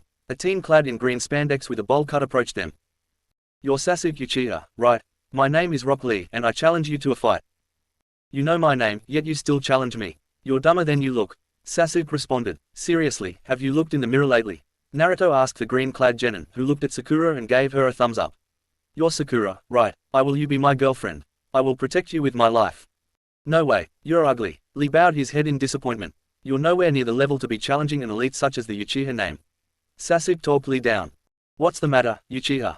Scared, Lee taunted. Fine, you want to be beaten so bad. I'll show you just how far beneath me you are.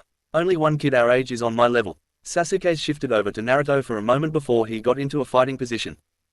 Don't underestimate him, Naruto advised his rival as he and Sakura waited on the sidelines.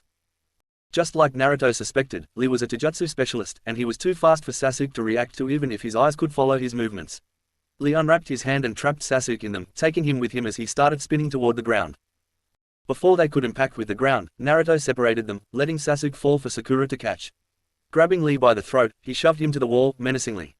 You could have killed him with that kinjutsu, and for what? To prove that a loser can beat a prodigy. I should report you to the Hokage and have you expelled as a shinobi for what you just did. What? Naruto. Naruto let go of taijutsu specialist and put his hands in his pockets to keep him from killing Lee. Turning to his teammates, Naruto started to walk away. Let's go, we're going to be late, I don't think they'll accept tardiness. The team ran into Kakashi who told them that the Chunin exams was about teamwork. They entered the classroom and was instantly met with their previous classmates that passed the Genin exams. What a drag, you guys are taking this too.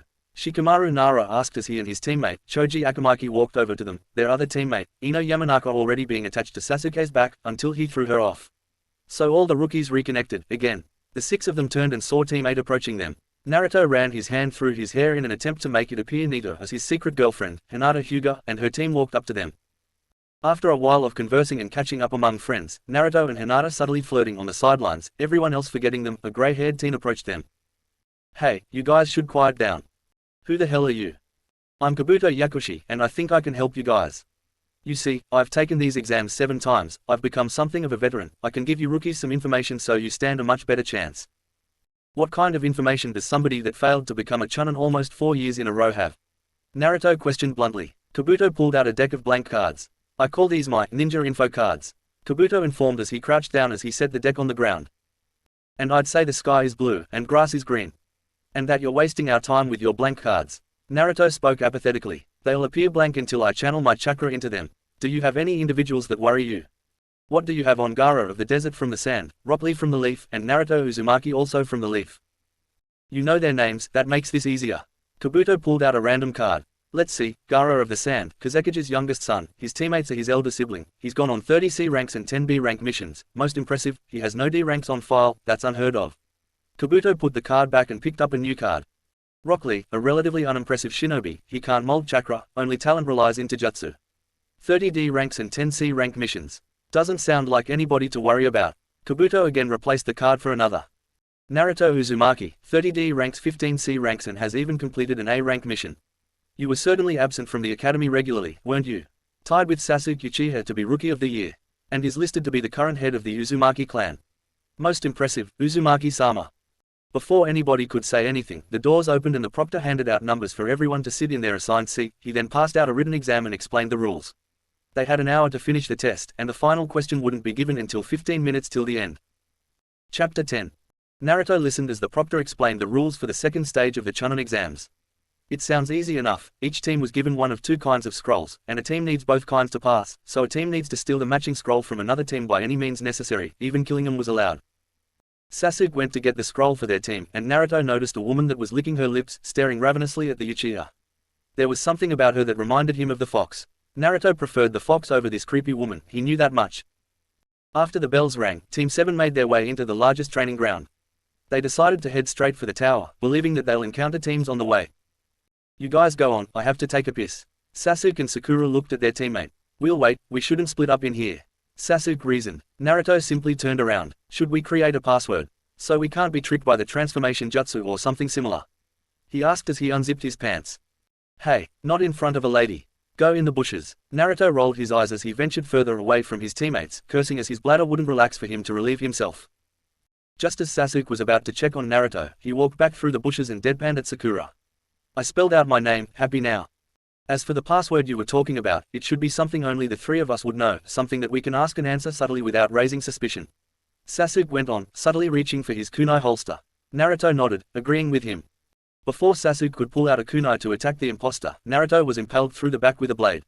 I don't appreciate you sending your team to keep me busy while you impersonated me. Don't worry though, you'll rejoin your team in a second, in the afterlife. And with that, Naruto pulled out his tango from the rain ninja's back and cut off his head. Sasuke and Sakura held kunai at the ready when Naruto took a step forward. Prove you're you, and not another imposter. Sasuke demanded. Naruto kept his distance. You're a dick. How does that prove your identity? Do you know anybody else that has the guts to insult an Uchiha as I do? Sasuke deadpanned at Naruto. Fine, ask me a question. When was Shisui's birthday? October 19th, 9 days after mine. Sasuke narrowed his eyes. He graduated the academy at 7, became a Chunin the same year, became the youngest Junin in history at 11, followed by becoming the youngest Anbu to this date at the same age. He was a prodigy even amongst Uchiha standards. Tell me about his girlfriend. No. Fine, we need to find a team, and get a scroll. A ginormous gust of wind blew them apart. Sasuke and Sakura reconvened and looked for Naruto. He jumped out of nowhere. Wait, Sasuke called out as Naruto made his way to them, making the redhead stop. Not this again. Alright, ask another question. What's Shisui's summon? Naruto looked surprised. His summon? He questioned. Yeah, as his friend, surely you at least know it. Of course, his summoning contract was with the crows. Sasuke tossed a kunai at Naruto. Naruto turned into the creepy woman from before. How did you know, Sasuke? Sakura asked. Shisui Uchiha was Naruto Uzumaki's master, not his friend. I slipped up, Orochimaru admitted. Naruto would never divulge private information about his master, only information anybody could find out, such as the age he achieved his various ranks, and his birthday. He would never admit his summoning animal to anybody, even his master's cousin. As he refused to talk about whether or not Shisui of the body flicker had a girlfriend or not. Naruto groaned as he got to his feet. He froze as he got up upon the sight of the second largest creature he's ever seen. That snake is almost as big as a biju. Naruto heard growling in the back of his mind. Naruto jumped out of the way as the ginormous snake lurched forward, attempting to make a snack out of him. Naruto easily killed the snake and started sprinting in the direction of his teammates. He appeared just in time to see Orochimaru bite Sasuke on the neck. Orochimaru licked his lips at the sight of the Uzumaki. Naruto Uzumaki, long time no see. Naruto went pale, his eyes going wide as he recognized the rogue. Orochimaru. Naruto started to get encompassed by red chakra, his eyes going red with black slits, his teeth turning into canines, and his whisker birthmarks under his scarf becoming darker and more prominent. The chakra cloak that was covering and protecting Naruto started to make him look more like a fox as he is and a tail appeared. Naruto took a deep breath to keep more tails from growing. As far as he's come since he first used the fox's chakra, he could still only use one tail worth of chakra without losing control without the aid of the genjutsu that Shisui put on him. The 9 tails' chakra cloak, most impressive, Naruto. Orochimaru licked his lips again. Let's see what you can do with it, show me what power the 9 tails gives you. What did you do to Sasuke? I just gave him a gift, impress me and I'll give you one too. You'll both want my power if you want to be able to enact your revenge. What are you talking about? Sasuke wants to kill Itachi Uchiha to avenge his clan, revenge for slaughtering the Uchiha clan. And you'll certainly want to take revenge once you learn the truth. You mean my parents? You want me to go down the path of revenge and hunt an unknown, masked Uchiha that freed the nine-tailed fox and forced the fourth Hokage to sacrifice his life to kill the beast? I thought you were the smartest of your teammates. I am, and I wasn't talking about Lord Fourth or his wife, but feel free to let him fuel your anger and hatred. What anger and hatred? What are you talking about? My dear sensei, the third Hokage, he promised your mother, Kushina Uzumaki with her dying breath that he would watch over you and protect you, as it was her dying wish. But I think we both know how well he kept that promise. He allowed information to spread that you were the fox's Jinchuriki. He even had a law passed specifically created to keep people from telling you about your greatest burden. Because of his failure to keep his promise, you were hated and scrutinized and then attacked. Shisui Uchiha had to put a genjutsu on your mind to protect you, which was in vain once he died. After you avenge his death and kill his killer, you should betray Sarutobi just as he betrayed you, your father, your mother, the Jinchuriki before her, and the two Hokages before him that entrusted the village to him. What? Shisui killed himself, he's his own killer. He never told you the truth, all the people is betrayed, what's one more? Shisui Uchiha was murdered, and his death was staged to look like a suicide. Naruto was eventually defeated by Orochimaru as he placed a seal on his stomach, blocking off the fox's chakra. However, Naruto added a counter seal to the 8-sign seal, to be activated if a seal were to be placed on top of it, causing Orochimaru's 5-pronged seal to backfire and cut off his own chakra. Sakura stared as Naruto passed out from the pain of whatever Orochimaru did when he struck his palm into Naruto's stomach. But Orochimaru screamed in pain and vanished. Sakura set up camp and protected her unconscious teammates, waiting for them to awaken. As the sun rose the next morning, a team from the Sound Village attacked her. Our scroll was destroyed in our fight. We don't want your scroll. Zaku yelled at her. What do you want? To kill your teammates, Kin answered with a smirk. Teammate and Team 10 showed up to help Sakura, but they were easily beaten. Zaku held Hinata by her hair and a kunai at her throat. I wonder if Lord Orochimaru would like a Hyuga to experiment on, maybe he'll breed you to continue the Byakugan bloodline. I wouldn't mind helping with supplying a seed. A hand enclosed around Zaku's throat, crushing it with a sickly-sounding crunch. Get your hands off my girlfriend. He snarled as he snatched the kunai from Zaku's hand and jammed it into his eye. Zaku fell to the ground, dead. Kin then screamed in pain as Sasuke put his incomplete Chidori through her back. Her dead body fell to the ground as well when Sasuke pulled his hand out of her chest. Dosu closed his unbandaged eye as Naruto appeared behind him. I only ask that you make my death quick. Naruto complied with his request as he used chakra to crush his skull in both his hands. Naruto's eyes went back to their normal dull blue as he stopped pulling on the fox's chakra. He cautiously walked to Hinata to make sure that she was okay, but also careful not to frighten her. Are you okay? He asked worriedly. She answered by hugging him, an action that he happily returned. As the two teams were leaving, deciding that they would leave Team 7 alone, for now, Naruto kissed Hinata goodbye, chuckling at her embarrassed expression as she left with her team. Ow! Sasuke groaned as Naruto made another cut on his body and continued to draw with his blood. No matter how many times you say that it's not going to change anything. Naruto drawled annoyed. Now hold still, this is a very complex seal, and as I said, I don't know if I can even do this. I'd be a lot more comfortable if a Junin did this, or at the very least supervised. I've never done a complex seal like this before. Sasuke looked at Naruto, their eyes speaking, their conversation silent unspoken. I trust you, Naruto. Naruto flashed through hand seals and slapped his hand on Sasuke's shoulder, on top of the seal. Curse sealing, Sasuke screamed in pain as the lines on and around his body started to move around, forming a chain around the seal. Team 7 made their way to the tower as Dosu's corpse had the same scroll they lost in their fight with Orochimaru, Naruto having collected its partner scroll with his fight with the Rain team. When they entered their room at the tower, they opened the scrolls and Kakashi appeared and explained what the writing on the wall meant, then instructed them to rest up in the room for the remaining 3.5 days. Before he left, he congratulated Naruto on successfully completing the curse sealing Fuinjutsu. Hey, Naruto. Sakura questioned her teammate. He groaned quizzically as he painfully laid down on one of the 3 beds, his body still hurt from the 5-pronged seal and his counter seal clashing. How did you know that guy that attacked us, and gave that seal thing to Sasuke? And how'd you know how to suppress it? The cursed seal of heaven, I read about it in a journal about Fuinjutsu that belonged to my mother. And I met Orochimaru on a mission that I went on with Shisui Uchiha. He had attempted to steal his eyes but was defeated by the power of his Sharingan. Naruto said with a fond look in his eyes. Sakura and Sasuke were sure he had a smile under his scarf. What happened after I passed out? Did he just get bored and leave? Sasuke questioned. I find that offensive and rude. But he tried to place a seal to keep me from using the fox's chakra so he could place a curse seal on me, but due to the counter seal I placed on the 8 tetragram matrix, the seal backfired and probably sealed his chakra for a time. I wonder if I should have used more of the Kyuubi's chakra and killed him. You probably would have just attacked us, either before or after you killed him. Naruto, can I ask why you were chosen to be the Jinchuriki? There wasn't one. What do you mean? I became a Jinchuriki the day I was born because my mum was dead and there wasn't anybody else.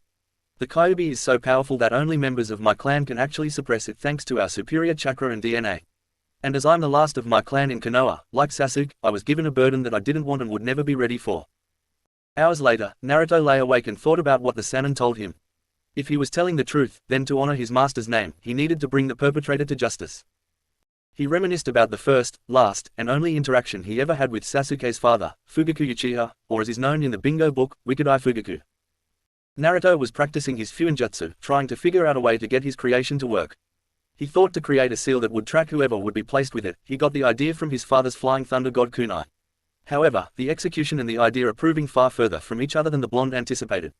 He sighed and took a break as a knock sounded at his door. When he answered it, it wasn't the Uchiha he was expecting. Naruto bowed at Fugaku and addressed him respectfully. Lord Uchiha, to what do I owe the honor of your visit? Oh, would you like to come in? Naruto made his unexpected guest a cup of tea. Fugaku sipped the hot beverage as he observed his son's classmate. How is Sasuke doing in the academy? He finally asked after several minutes of tense silence. All right, I guess. We don't really interact much, we're not friends. He's what you would expect from the son of a clan head, especially one like the Uchiha clan and someone like Sasuke. Explain. Well, he's got the adoration of the entire academy, students and teachers alike. Most if not all the girls have a crush on him and are fighting each other for his affection and attention. And he's the most skilled student, being at the top of the class.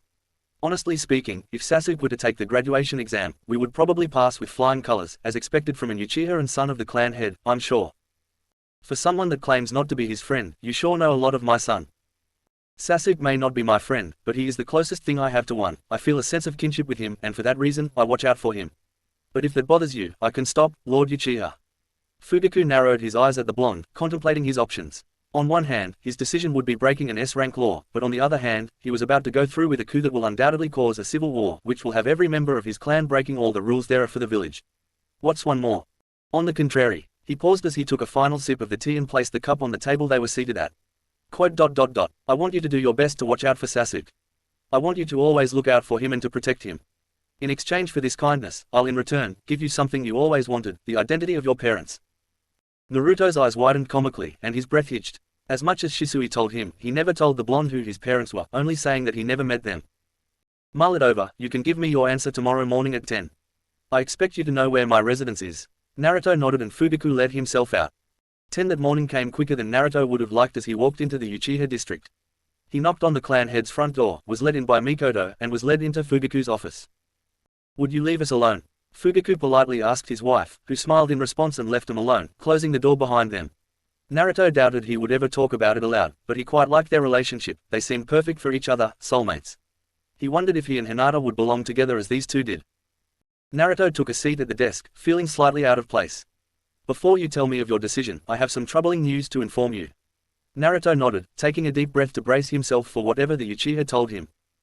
Shisui Uchiha killed himself. Naruto looked like a deer caught in headlights as he digested the news. His suicide note was the only thing recovered, but that doesn't account for much due to the Sharingan. Wait, you think his death was staged, and by another Uchiha? The Sharingan can copy almost anything. Writing a false suicide note would be child's play for someone with the Sharingan. But after a week of investigation, I still don't have anything to prove that, or at least probable cause, so I have to rule this as a suicide.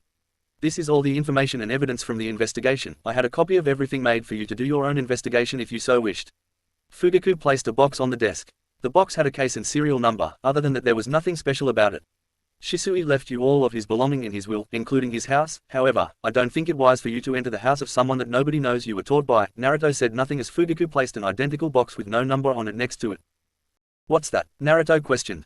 This is everything I know, and there is to know about your parents. It's yours if you agree to my terms, that is if you still want to after what I just told you. Your terms are for me to watch out for Sasuke and protect him to the best of my ability, right? Naruto asked as he bowed his head, contemplating. I also want you to keep quiet about our agreement, my speculations, and that I gave you other of these boxes as well as any and all information you learned from their contents. Oh, and if you could try to become Sasuke's friend if only to keep him company and or challenge him to keep him rising, that would be greatly appreciated by me and my wife, your father and mother's respective best friends and rivals. Naruto's head jerked up, his eyes going wider than ever. Okay, I agree to your terms. Naruto acknowledged as he stood up and started to drag the boxes off the desk. Fugaku grabbed Naruto's wrist, stopping him. He stared at the blonde with his Sharingan spinning wildly. Naruto was unfazed, having been taught by the most skilled Uchiha for 2 years and witnessing Shisui's Mangekyu, he wasn't intimidated by it. Noticing this, Fugaku decided to activate his Mangekyu Sharingan, which successfully brought out the reaction he wanted from the blonde. Naruto swallowed fearfully, seeing the 3 tomo turn and curve, taking the form of 3 dots followed by 3 curves spiraling counterclockwise around the pupil. Don't tell anyone, especially Sasuke, about any of this. Understand? Fugaku let go of Naruto as he nodded. I also don't want you telling anybody about my evolved dojutsu. I've taken great care to keep its existence a secret from everybody excluding my wife. If you love someone as I love her, then you don't keep any secrets from them, even if you're ashamed of them. Fugaku advised Naruto as he deactivated his Sharingan and escorted the blonde out of the district, wishing him well as they parted. Chapter 11. After the designated time was up, Team 7 and the other 5 teams that passed the second stage reconvened in an arena stage. I'd like to congratulate you all for making it this far into these exams, the third Hokage, Hiruzen Sarutobi, stated as he addressed the remaining 6 teams. It was discouraging that only 18 ninjas passed the second stage, but Sarutobi happily noted that all but one team was from Konoha. He started to go over the rules of the final stage and explained how the Chunin exams were a substitute for war. After explaining that due to their numbers there needed to be a preliminary round, the Hokage was interrupted by a Leaf Junin. With all due respect, Lord Hokage, please allow me to take it from here as I'm the proctor for this stage. The Junin bowed to the aged leader, who nodded in affirmation. My name is Hayate Gecko. I shall be your next and final proctor for this stage. Thus far you've been participating in these exams as a team. From this moment forward all the teams will be disbanded for the duration of the exams. You've been passing as a team, now you will pass or fail by your own merits. We will have a one-on-one tournament-style preliminary round, so if anybody feels that they cannot continue, now is the time to say so. Just raise your hand and we'll mark your name down and you'll be free to leave. Your team will be unaffected by your choice. Does anybody feel that they are unable to continue? After confirming that nobody was quitting, Hayate indicated for the names to be drawn for the first round. Will everyone besides the selected names please go upstairs? Hayate requested. Sasuke murdered Kabuto's teammate within seconds. He used his Sharingan to make him pass out. Well, that was a lot quicker than I expected, even if I knew that Sasuke would win in a landslide, Kiba muttered to Shino and Hinata, who both nodded their agreement. As Sasuke walked upstairs the next match was called. Will Temari of the Sand and Tenten of the Leaf come down? Hayate asked politely. Both Kanoiki walked down the stairs with similar yet different expressions. Tenten had a confident smile while Temari had a smirk. The round started with Tenten unsealing various weapons from scrolls, making him shoot at Temari, who just blocked them all with her fan. Tenten then pulled out 2 special scrolls and jumped into the air as she unsealed them. Temari gave a bored uninterested yawn as she unfolded her fan completely, having only unfolded it a third of the way. It doesn't matter how many weapons you threw at me, she informed as she swung her fan. Tenten was caught in a vortex of wind blades cutting her. When the jutsu wore off, Tenten fell to the ground and landed on Temari's fan. That's what you get for being so pathetic, you bored the hell out of me. Temari drawled as she walked away. Winner, Temari of the Sand, Hayate announced unnecessarily as medics took Tenten away. Kankuro beat Kabuto's other teammate by crushing all of his bones with his puppet. All of the Kazekage's children are ruthless and brutal. Gaara's a Jinchuriki that was broken emotionally and attempted to be assassinated, so I can see why he's more ruthless than me. Temari's the oldest and the only daughter, so I can also see why she would be cold and brutal. But all 3 of them being around the same level of ruthlessness. Naruto was broken out of his musings when another name was called. Will Shino, Aburame and Kiba and Izuka from the Leaf come down? And an Izuka and an Aburame, huh? This will be an interesting matchup for Shino to win, Naruto commented. Just as Naruto suspected and called, Shino won against Kiba as the Inuzuka and his Ninken were covered by parasitic insects. Shino and Kiba shook hands and walked upstairs with smiles on their faces, Shino's hidden behind his jacket that covered his mouth. Will Sakura Haruno and Ino Yamanaka from the Leaf come down? Sakura and Ino's fight was the most uninteresting and least entertaining fight that Naruto ever saw. Even some of the fights in the academy were better than this. Naruto wasn't the least surprised when they both punched themselves unconscious. How do a clan heiress and this year's academy's top Kanoiki have such a boring fight? That fight accomplished nothing but a waste of time, Naruto complained as the next matchup was called. Will Hinata Hyuga and Neji Hyuga from the Leaf come down? Naruto felt his girlfriend tense beside him. He held her hand reassuredly, which calmed her nerves. I believe in you, I know you'll do great. Remember what you said, this is the time to prove to everyone that we're not what they wrote us off as. Naruto lowered his whispering voice lower so that only she can hear him. I'll be rooting for you, beautiful. Naruto forced himself from kissing Hinata. As much as he wanted to, he couldn't show affection to her in public. Hinata smiled at her boyfriend before she confidently walked downstairs, ready to face her cousin. The 6th match, Hinata Hyuga vs Neji Hyuga, begin. Hayate announced as he jumped away. Byakugan. Hinata and Neji shouted in unison as they activated their dojutsu and jumped away from each other, entering their respective taijutsu stances. Neji with the standard gentle fist taijutsu style, and Hinata with a similar yet different variation of the style that she created with the help of Shisui and refined and mastered with the help of Naruto. Neji had a scowl on his face as he misinterpreted her different stance as a mistake in her stance. Not wasting any more time, Neji charged his cousin. Hinata evaded the strike and connected her palm to his chest with her counterattack. Neji narrowed his eyes in anger as he grunted in pain. He dashed forward, this time trying to block the chakra point in her chest. Hinata swayed back to avoid getting hit. She attempted to sweep her cousin off his feet, who jumped backward to evade her. How is this possible? Neji thought enraged. I've improved since we last sparred, big brother, Hinata commented. It doesn't matter how well you improve, you're fated to lose. Neji hissed at her, causing her to frown. Neji once again charged at his cousin. Hinata wasn't able to avoid his strike and got hit in her shoulder. She winced in pain and delivered a strike to his shoulder in response. It continued like that for a while, both cousins attacking and counter-attacking each other. Hinata huffed as she made some distance between the two of them. She twirled her body and took a scroll out of her pocket and unsealed the contents, as hundreds of kunai shot at Neji.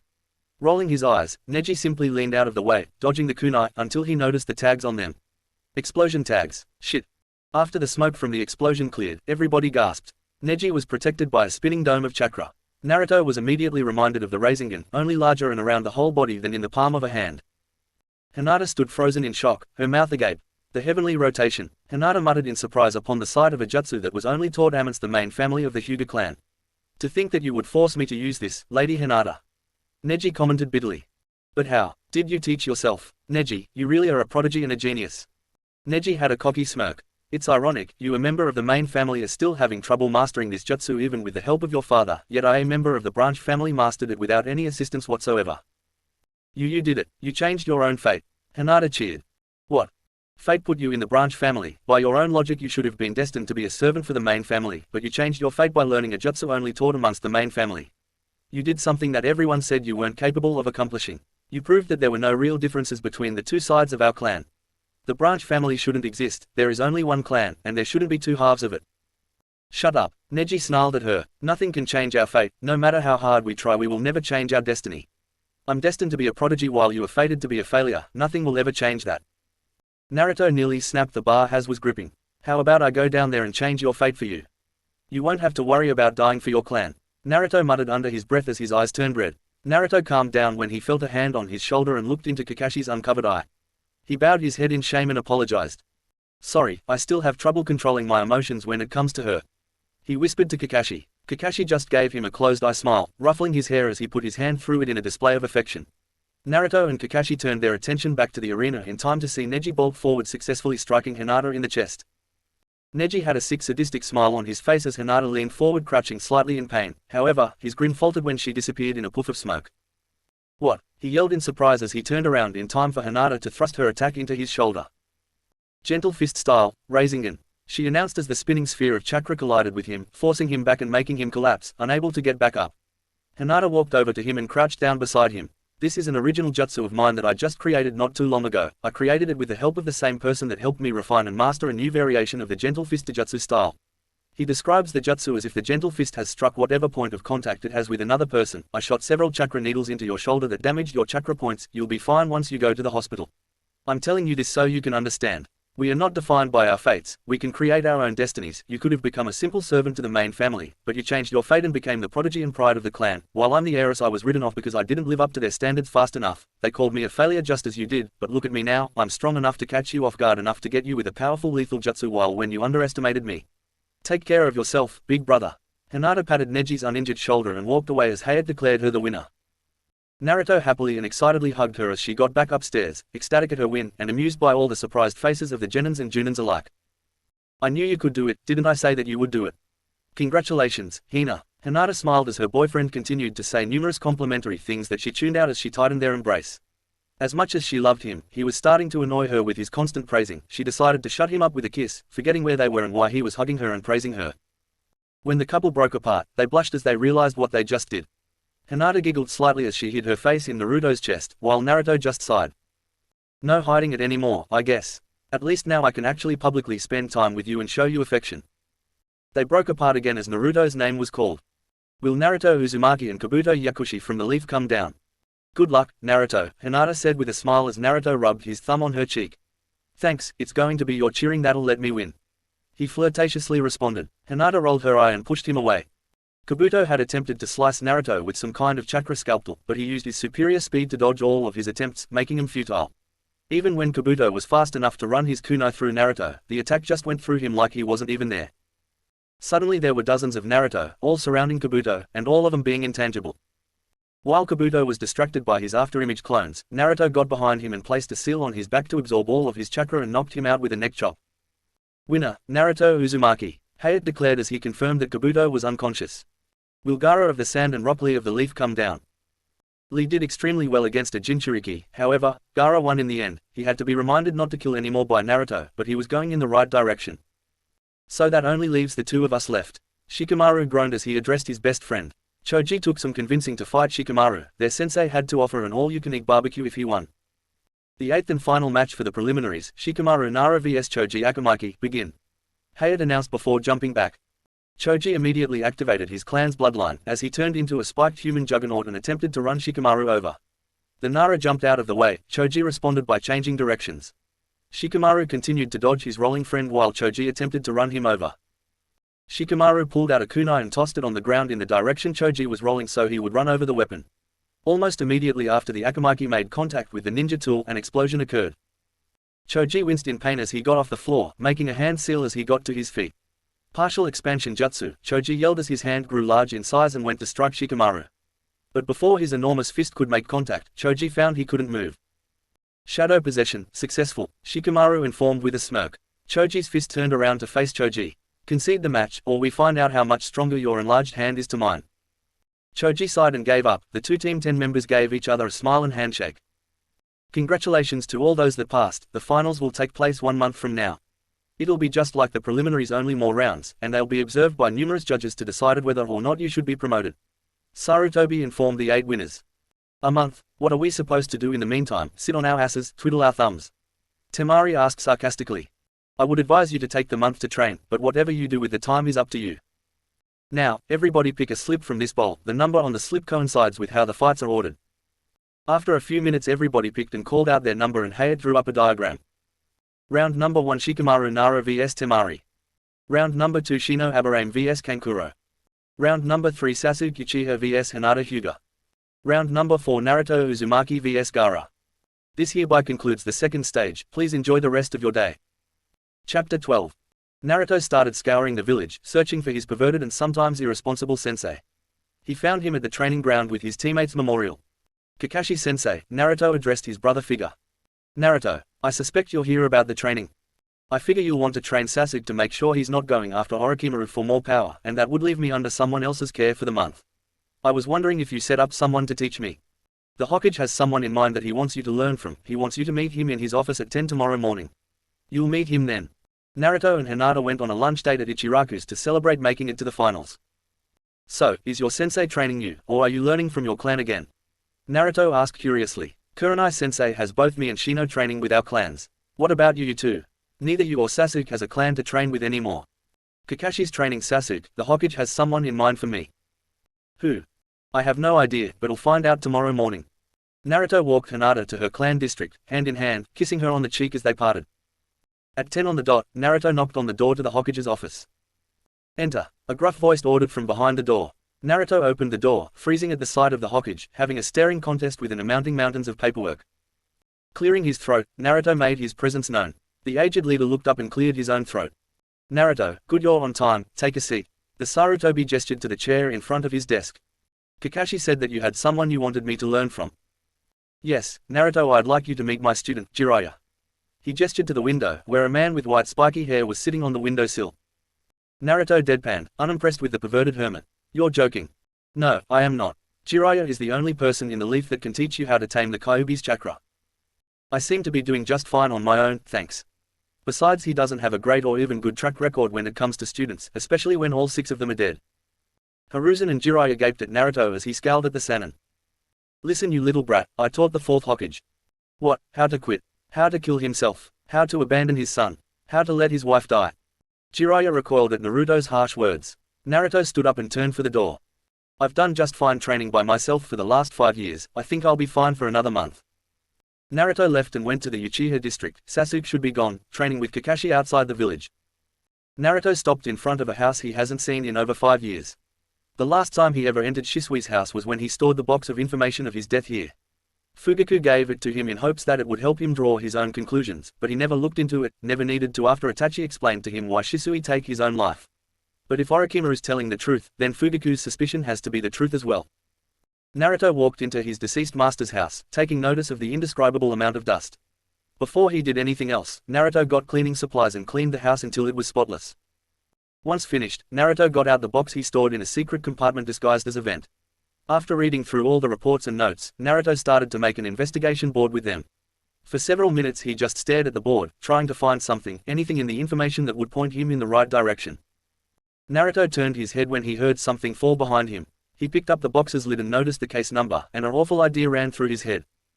Under the cover of the night, Naruto snuck into the police precinct. He had borrowed Shisui's Anbu gear, in case he was spotted by anyone. He pulled out a flashlight and searched for a records or archive room. What the hell? Naruto whispered when he saw a special report. The Uchihas were planning a coup. Then that means Naruto dodged a kunai aimed for his skull. When he turned to his assailant, he recognized the Anbu uniform for Root. "You're trespassing on private property," the Root Anbu informed apathetically. Naruto quickly tossed down several smoke bombs, making him invisible as he used an advanced fuinjutsu to seal several things in the range of the large circle, sealing several hundred cases, before he disappeared in a flicker. Why was Root there? Did Danzo have something to do with this? Did Itachi kill his clan to prevent the coup? Does that make him innocent? There's no way that Sasuke knows about this, otherwise he wouldn't want to kill Itachi. But why kill them? Why not just use Koto Matsukami to change the thoughts of the clansmen and stop the planning of the coup altogether? Naruto unsealed the cases and started going through them, seeing if anything was usable. He attached the coup's reports and plans to his board. After several hours of reading, thinking, and making connections, Naruto was tired to the point he was having trouble keeping his eyes open. He decided that he would break for the night. He would pick it up in the morning. Naruto went into Shisui's bedroom, sleeping in his bed. Naruto walked into his apartment in a daze. His master was dead, and another Uchiha could have killed him and staged his death. Naruto knew that his master would gladly give his life for his village or his friends, but knew that he would never kill himself. Another Uchiha had to have killed him and attempted to stage his death. Naruto staggered into his bed. He picked up a framed picture of him and Shisui and held at his chest. He silently cried himself to sleep. Naruto was awoken in the middle of the night by a noise. He quickly grabbed a kunai, ready to defend himself from a possible invader. Itachi. The blonde questioned the presence of his master's best friend. Naruto, I take it you heard of the regrettable news. Naruto nodded his head. I heard that Master Shisui is dead. Itachi made an annoyed sound. Say it like it is, Shisui killed himself, and it's all your fault. Naruto's eyes went wide as his knees went weak. What? His voice sounded weaker than his legs felt. You're the Jinkriki of the nine-tailed demon fox. Shisui was given the task of monitoring you, keeping you under control, but after 2 years he just couldn't pretend to care about you anymore, and so he took his life. Naruto's legs gave out and he fell to his knees. Pretend. He never cared about me. It was all a mission to keep the Kyuubi contained. He stuttered heartbrokenly as he looked into Itachi's Sharingan. You didn't actually think that he or anybody could actually care about a demon like you, did you? You're not capable of anything but death. If you cared about Shisui the way you claim to, then you'll follow his lead. Itachi then dispersed in a flock of crows. Naruto knew Itachi was right. If he was responsible for Shisui's death, then he should follow his lead and kill himself to prevent another being assigned to monitor him and following Shisui's lead. If you truly love someone, then you have to be able to let them go. There's nothing I wouldn't do for those that I love. Naruto could hear Shisui's words in the back of his head as he saw his father's special kunai in the box he received from his father's rival. Taking a deep breath, Naruto composed himself for what he was about to do. Grabbing the customized kunai and running wind chakra through it, Naruto ran the blade across his throat and plunged it into his chest. A smile made its way to his face as he lost consciousness. He accepted the cold darkness without protest. He could feel himself leaving. It felt peaceful. It was peaceful. He saw Shisui in front of him, smiling and extending a friendly hand. Naruto reached out, believing that his action would compensate for what he did to him. Just as Naruto took Shisui's hand, the Uchiha frowned at him. Sorry, kid, it's not your time, yet. Shisui pushed Naruto with his other hand, making the blonde fall back and start falling for what felt an eternity. After 5 years, Naruto decided to return to the academy, having essentially dropped out when Shisui died, spending all of his time training while on suicide watch by the Anbu. He was finally allowed to continue his ninja career, so he returned to the academy on the day his class was taking the graduation exam. Naruto ventured into the Uchiha district, entering Shisui's house. He hid the box with the information on Shisui's death in a hidden compartment to store it. On his way out, he noticed Shisui's tanto. After thinking for a moment, Naruto fastened the holster around his shoulder. Bringing his hand into a single hand seal, Naruto performed his master's favorite jutsu, disappearing in a flicker. He moved into his mother's old residence in the Uzumaki district. After visiting the market, he returned there and stocked the fridge and cabinets. After taking a shower, Naruto dyed his hair red like his mother. He didn't want to be identified as the fourth Hokage's son. He thought that as he's officially the head of the Uzumaki clan, he should look like one. Tilda. Naruto groggily got out of bed, as he shook off his memory dream. After showering he changed into a pair of his master's clothes. He searched through the cabinets, looking for something to eat, trying his luck with a jar of peanut butter. After eating the funky-tasting sticky substance, Naruto continued to work on his investigation board. Chapter 13. The 8 finalists stood together in the arena. The replacement proctor, Genma Shiranui, addressed the finalists. Round number 1, Shikamaru Nara vs Temari of the Sand will commence now. Everybody else please wait in the waiting area. Let the Chunin exams finals begin. Temari waved her fan and created a giant gust of wind that gave Shikamaru several minor cuts on his body before he could jump away. Temari dodged out of the way of Shikamaru's shadow, noting the limits it has. For several minutes, the two strategists stayed put, out of reach of the other's jutsu, and planned their move. Temari narrowed her eyes when Shikamaru's shadow snaked toward her again, but widened them when the shadow passed the previous limit. The longer this battle goes on, the lower the sun goes, and the wider your shadow's range will get, Temari noted as she dodged the shadow again and remarked the shadow's limit. Temari used her fan to block her from Shikamaru's view, deciding on her next move. I'll use the clone jutsu as a diversion and attack him while he's distracted. Temari made the necessary hand seals but found that she couldn't move. Shadow possession, successful. What? How? Temari thought as her body involuntarily stood up. She noticed Shikamaru's jacket that was tied to a kunai fall to the ground as Shikamaru walked closer to her, making her walk closer as well. You used your jacket as a parachute, giving yourself an additional shadow to piggyback on. Shikamaru smirked at Temari as he raised his hand, Temari's body following suit. I give up, Shikamaru called out. There was a moment of silence. What? The entire stadium chorused. You what? Temari questioned flabbergasted. Shikamaru's shadow lost its connection with Temari's as he lost the necessary chakra to keep up his jutsu. I'm out of chakra, shame too. I had already planned out the next 200 moves. Besides, even if I did get promoted, it would just mean more work. So you can have it. Round number 2, Shino Aburame vs Kankuro of the Sand, will commence now. After several minutes of cat and mouse, occasionally switching roles, Shino beat Kankuro, but passed out from the puppet master's poison, concluding the match as a draw. I'd be shocked if they both didn't make Chunin, Naruto commented. Round number 3, Sasuke Uchiha vs Hinata Hyuga, will commence shortly, Genma announced.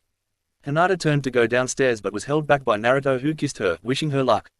Sasuke rolled his eyes at the display but was also held back by Naruto.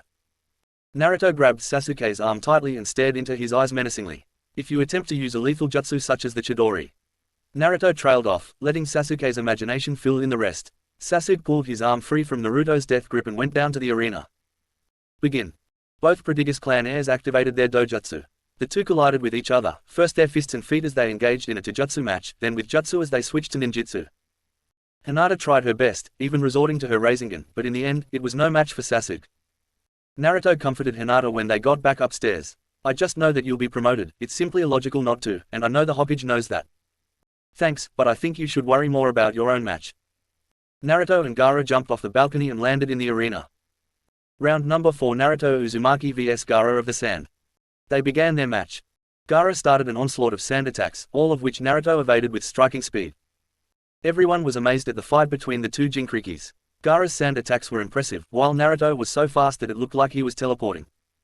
I had no idea that Naruto was this fast, Sasuke muttered as he clenched his fist. After Shisui dead, the first thing Naruto wanted to do was to master the very jutsu that made his master infamous, Kakashi informed. Hinata looked surprised. Really, the body flicker is what made him so well known. He was known as Shisui of the body flicker, people fled when they saw him. Of course, his reputation as a shinobi also has to do with that. But Naruto was Shisui's apprentice, so naturally, he wanted to master the jutsu to continue his legacy. Naruto started to run in circles around Gaara, making shadow clones that would run with him. Naruto's speed started to kick up sand and earth around Gaara. As he was moving so fast, he had more afterimages than clones. Gaara was then kicked and punched around within the circle of Naruto, as he and his clones punched him at supersonic speeds. Gaara built a giant sand dome around himself, protecting him from Naruto's onslaught. Naruto started to move faster, and ran up the closest wall, using wind chakra to boost his speed as he bolted toward Gaara. Naruto's fist made contact with Gaara's impenetrable defense, and it snapped with a disturbing crack. Ow! Naruto groaned as he struggled to free his broken hand from the dome. Closing his eyes in fierce concentration, Naruto summoned some of the Kyuubi's chakra as he formed a rasengan. Vermilion Rasengan. The enhanced Rasengan was powerful enough to break the sand surface, allowing Naruto to pull his hand free, healed now thanks to the Kyuubi's chakra. Naruto looked at the dome before he started running around the dome again. He has to know that that trick won't work with that sand dome, Sasuke commented as Naruto moved faster than he's ever seen. Keep watching Sasuke, you might learn something, Kakashi stated. After gaining the preferred speed, Naruto created a single clone and extended his open palm toward it. Naruto felt his clone shape the chakra he was emitting from his hand. Wind style, giant rasenshuriken. He yelled as he thrust his palm into the dome, watching as it was obliterated, Gaara screaming in pain as he got hit with the jutsu when it wound down to a regular rasengan without the aid of a shadow clone. Winner, Naruto Uzumaki. Naruto helped Gaara up to his feet. Round number 5 Naruto Uzumaki vs Temari of the Sand will commence. I can't believe it, Gaara lost. Temari muttered under her breath in disbelief as she made her way to switch places with her brother. Naruto and Temari clashed with a lot of different wind jutsu before Naruto used the body flicker to appear right in front of her, switching to taijutsu as he punched her in the gut, making her go flying back. Coughing and wheezing, Temari got to her feet. She swung her fan at Naruto who did a front flip to evade her attack. Placing his hand on her shoulder as he landed beside her, Naruto squeezed Temari's shoulder. Temari pushed Naruto away with her fan, successful this time. She winced as she rubbed her shoulder, he almost dislocated it. Naruto knew how to incapacitate his opponents. Naruto attempted to run circles around Temari as he did with Gaara, but she waved her fan while spinning, making him lose contact with the ground and started to roll with the force and speed he gathered. Naruto flipped back onto his feet and used the body flicker to get behind Temari. After a moment, Temari felt a cold metal blade on her neck. Sighing, Temari conceded the match. Sixth and final round, Naruto Uzumaki vs Sasuke Uchiha. So this is it, huh? Naruto chuckled. You won't win this fight. Naruto made the seal of confrontation, which Sasuke copied. For several minutes the two technical clan heads stared into each other's eyes, waiting for the other to make the first move, not daring to move first. A leaf fell to the ground. Symbolically, the rivals used this as a start gesture and attacked at once. Sasuke kept trying to hit Naruto with his ninjutsu, but the Uzumaki just evaded everything he threw out at him. Sasuke made several hand seals and an electrical current flowed through his hand. Chidori, he yelled as he stabbed Naruto, only for him to not make contact with anything. TSK, an after-image clone. Clever, Naruto, Sasuke replied as he jabbed his hand behind him, thrusting his hand into Naruto's shoulder.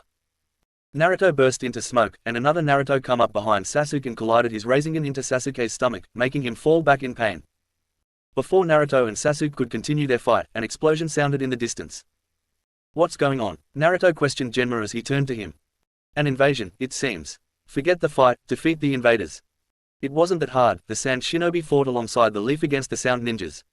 Naruto made hundreds of thousands of shadow clones to assist with the fight. He made his way to the Hokage.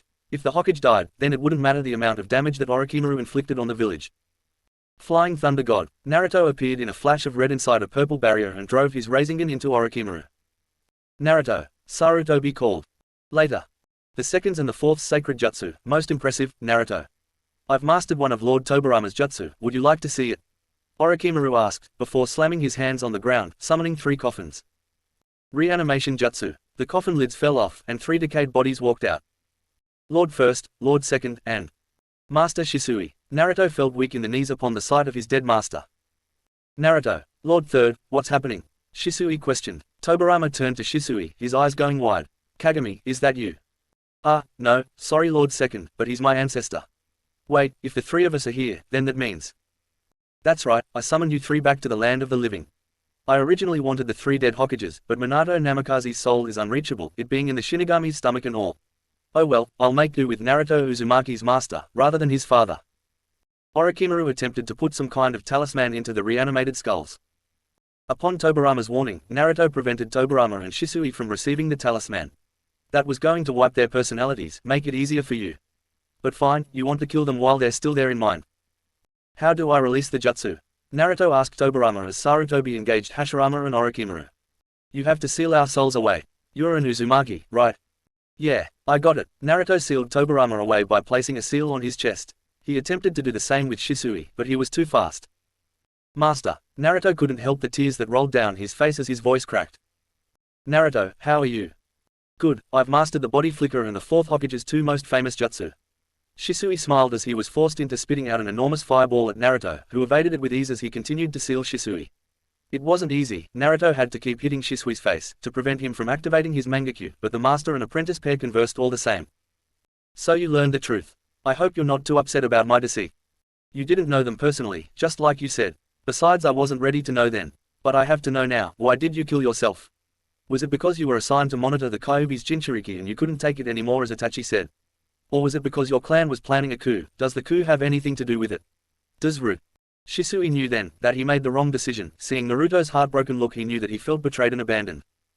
What Itachi told you was a lie to prevent you from uncovering the clan's plans, but it seems to be in vain and has only caused you more pain. I'm really sorry, Naruto. I abandoned you when I should have been there for you. I've failed you as a sensei, and for that, I sincerely apologize. You were the best sensei I ever had. I've long since forgiven you. I love you. Shisui's body started to disintegrate, turning into dust, and his soul started to ascend. What? The jutsu is releasing me. Listen closely, Naruto. Naruto held on to Shisui as his body continued to revert to dust. I was going to subtly stop the coup with my Koto Amatsukami, but Danzo interfered. With the help of his root Anbu, he stole my right eye. I managed to get away from him and gave my left eye to Itachi. I told him to give it to you when you were ready, and then I killed myself in front of him in hopes that he would awaken his own Manakyu. I need you to recover my right eye. As long as it's in Danzo's possession, it's in the wrong hands. I believe in you, Naruto. And with that, Shisui's soul returned to the afterlife. Wood style. Magnet style, rasengan. Hashirama looked down and saw Naruto collide his jutsu with his chest. No, Orochimaru roared. Another Naruto come up behind him and jumped on his back, wrapping his hands around Orochimaru. Naruto activated his clan's bloodline. Adamantine sealing chains. Naruto got off Orochimaru but made sure to keep him in his bind before he flashed through hand seals and slammed his hand on the ground, making a sealing matrix appear underneath Orochimaru. Uzumaki sealing technique. You're done, Orochimaru. I'll be back. With all four of them being sealed, the invasion came to a close. Naruto dispelled the barrier juts. The Anbu dealt with Orochimaru's guards and sent them to torture and interrogation. Naruto, Sasuke, Shikamaru, Shino, and Hinata stood in the Hokage's office.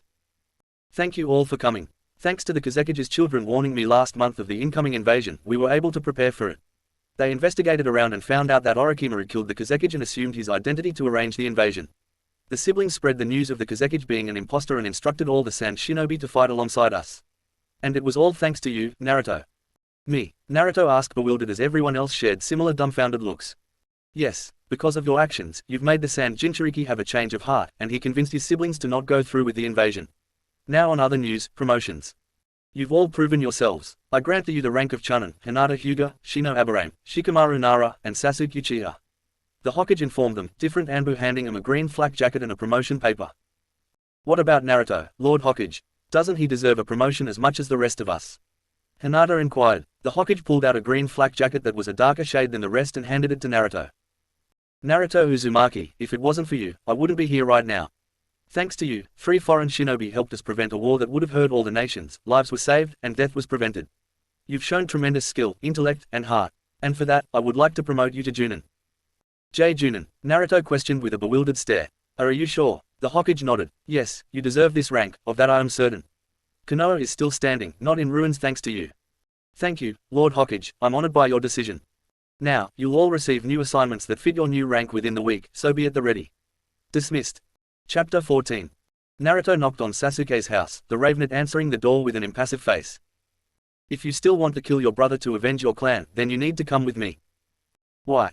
I have information on why he slaughtered your clan, information that might change your mind. Sasuke followed Naruto to Shisui's house, and was led to an office, where an investigation board was set up on the wall. What is this? This is all the evidence I could dig up in a month on how Shisui died. But it's enough to tell me the full story. Sasuke turned to Naruto, his brows furrowed. And what is the full story? Let's start with my birth. The day I was born, Lord Third had several medics and his wife helped deliver me in a cave, hundreds of miles away from here. My mother was the Jinchuriki of the Kyuubi, and apparently when a female Jinchuriki gets pregnant, the beast seal weakens, their chakra being split to care for the fetus. So I was born in a cave where my father, the 4th Hokage, handled the sealing process, making sure that the Kyuubi didn't escape. However, a man in a mask, claiming to be Madara Uchiha, attacked them, extracted the Kyuubi and unleashed it onto the village. The masked man was thought to be an Uchiha due to the Sharingan being capable of controlling it, and none of the Uchihas made a move to control it, to stop its pillage. This caused a good portion of the village to believe them responsible, and for this they treated like outcasts, like lesser people, so they planned a coup d'etat. A coup would have created a civil war, and after it was over other villages would have attacked. Knowing this, Shisui reported it to the Hokage, and offered to stop it. How? Sasuke questioned. Sasuke, what do you know of the Mangekyu Sharingan? Naruto questioned as anxiously he folded his twitching hands. It's an evolved Sharingan, it gives its user unimaginable power, but the requirement to activate it is to kill your best friend. And Itachi, Sasuke cut himself off, but Naruto finished his sentence. Itachi activated it by killing Shisui. It's the trauma of killing your best friend, or the guilt that allows you to awaken it. Itachi awakened his mangakyu by watching Shisui kill himself. Wait, why did he? During the Kyuubi attack, the third wanted to utilize the Uchiha's Sharingan against the Kyuubi, but an elder advised against it, so he instead used them to protect the civilians. When Shisui attempted to use his mangakyu ability to stop the coup, the elder, Danzo Shim, what was his name? I don't care, it was stupid. Danzo fuckface attacked him and stole one of his eyes, a powerful eye that he's still in possession of. With the danger of the coup still coming, the Hokage was forced to order Itachi to kill the clan. He then left the village to play as a double agent for the Leaf and joined an organization of S-class traitors that is run by the masked man that attacked the Leaf. Naruto watched Sasuke, waiting for his reaction. Sasuke clenched his fists and teeth in anger. Then Danzo and the Hokage are responsible, I'll kill them instead. Sasuke promised. You could do that, I'll help with that, my parents and master died as a result, just as your clan did.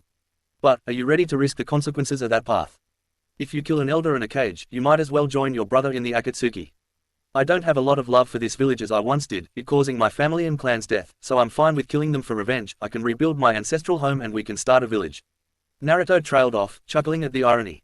What? The first day Shisui taught me, I went to the academy and took notes for the first time. I learned about the creation of the village, that it was formed by two enemies that became best friends and rivals because they didn't know each other's clan names. Hashirama Senju and Madara Uchiha stopped fighting and formed an alliance and created the Leaf Village. And now the two of us could leave this village to create one that this village used to be under their rule. I'm just amused by the irony that the village's founders have two descendants that plan on doing just what they did. Descendants. I know you're distantly related to him, being an Uzumaki and all, but that's grasping a little, don't you think? Here's what I know, from my own point of view. Hashirama Senju married and had children with Mido Uzumaki. Years later, when she's getting on in years, she would choose her second cousin, Kushina Uzumaki, to become the Jinchuriki after her. In a clan this big, we're all cousins, but my mum's grandparents were direct cousins of Mido, which I guess makes her my third cousin. I don't know, great-grandmother has a better and more simpler title. Fine, you really want to help me with my goal. Why, you helped the Hokage take care of Orochimaru and save this village. Why would you do this now? Orochimaru was a traitor that experimented on children to achieve immortality, and I didn't know of Fuckface's involvement or the Hokage's. What I do know is that I'm going to take my master's eye from him, and then I'm going crush his skull under my shoe. Trash scum like him doesn't even deserve a jutsu or a weapon for his death. Oh, and before I kill him, I'm going to make him see Kyuubi's snarling face, just to get him scared. And then I guess I'll kill that third Uchiha. Itachi's yours to deal with, kill him after I get the information I need from him, or you can offer him a place in Whirlpool, as I'm offering you as well. Naruto, you're my brother. Sasuke disclosed, holding out his hand. Naruto shook his hand. And you're mine, Sasuke. I want you to join me when I rebuild, I want you to be there by my side, we'll rebuild our clans in a new environment, the curse of hatred will be non-existent. I'm with you, I got your back. Loser. Asshole, Naruto retorted with a chuckle. So, what's your plan? We prepare. Danzo walked into Root headquarters, his eyes closed as he went to his office. Lord Danzo, Fu Yamanaka warned as he and Torun pulled out their tantos, having sensed an incoming chakra signature. Somebody wearing the standard Anbu attire with his mask resembling the features of a weasel appeared and snapped Fu's neck. Weasel stabbed Torun through the heart before he could attack. I don't suppose you're here to join Root? Danzo questioned stoically as Weasel faced him. Weasel chuckled darkly. I just killed your top two Anbu within a second, joining your pathetic boys club would be an offensive insult to my power. No, I'm here to make you pay for your sins. Danzo narrowed his eyes. Who are you? To you, I'm judge, jury, and executioner. I am your demise and your worst nightmare. I am death. Weasel moved to attack Danzo, who dodged his attacks. Danzo took his arm out of its sling. He attempted to take off the bandages, but his arm was suddenly removed from his body as another Anbu swung his katana. Looking behind him, Danzo saw an Anbu wearing a mask that resembled a crow. Crow inserted 3 fingers in Danzo's right eye socket, pulling the stolen Sharingan free. Crow jumped away and put the eye in a vial that he tucked away. Danzo, Danzo, Danzo. Was it worth it, all your deceit and crime, only to accomplish nothing as you die here, abandoned and alone? Weasel took notice of Crow's uniform covered in blood. So that's what took you so long. They helped him kill him, they deserve no mercy. Weasel walked closer to Danzo, his eyes going red as he activated his Sharingan. Uchiha. Danzo spluttered as he fell victim to Weasel's genjutsu. What is he seeing? Crow asked Weasel as he took great pleasure in Danzo's pain as he screamed in agony. Demonic illusion, shackling stakes technique. He's being tortured, Weasel informed. The two brothers watched as Danzo writhed and screamed in pain for several hours, until the elder finally broke the genjutsu. You're going to die for this treason, Uchiha. And you're going to join him, Uzumaki. Danzo wheezed out as he breathed heavily. You know our names, that's great. Crow cheered as he took off his mask, tucking it away in his cloak. Any good relationship must start with knowing each other's names, so we're off to a good start. What relationship? Danzo questioned, gasping as Naruto stabbed him with a tri-pronged kunai, the kind that he knew the fourth Hokage used. You groveling, begging for mercy on your hands and knees, and we kill you. Weasel took his mask off, his sharingan spinning as Danzo begged for his life to be spared. Tell it to our family's grave, save it for our clan's soul in purgatory. Sasuke's eyes started to shift and curve, taking the appearance of three intersecting ellipses. Drop dead from the visual prowess of the Uchiha. Danzo's body caught fire as black flames engulfed his body, shifting and taking the shape of spikes as they stabbed Danzo, and his body was extinguished by the black flames. Naruto stepped out of the way as Sasuke turned his sight to the arm that Naruto cut off. It was discolored and had several sharingan eyes embedded into the flesh. The arm was turned into ash along with Danzo's body. You alright, Sasuke? Our parents have been avenged, how do you feel? Like we're cleansing the world, and the Uchiha name. Naruto put a comforting hand on Sasuke's shoulder, and the Uchiha deactivated his dojutsu. What's next? Sasuke asked Naruto as they both put their masks back on. Very soon someone is going to find this massacre and report it to the Hokage, and we can't be in the village until enough time has passed that we can't be suspected. We have to return to our mission, at least the mission that the Hokage gave us. We can't do anything until we find Itachi, anyway. We'll be patient and bide our time for now. After a month, the two teens returned to the Leaf Village. They decided to get some lunch at Ichiraku's. Hey, Naruto. Yeah, he questioned as he received his bowl. Do you know what the Akatsuki wants? I've got some ideas, but nothing concrete. He responded as he slurped his ramen. The two ate in silence, but was interrupted when a pigeon flew in. What's that? I've requested permission from the Fire Daimyo to rebuild and use the property of Whirlpool. Even if it is my birthright, I still need permission to run it. Naruto blinked. I guess I just nominated myself to be the cage of this village. Well, I don't want it, you can be the leader of your home. Did you get the permission, though? We'll soon see. He wants me to meet him tomorrow for lunch, we'll discuss it then. He's coming here. He has a meeting with the shinobi elders and the Hokage, probably to talk about the invasion.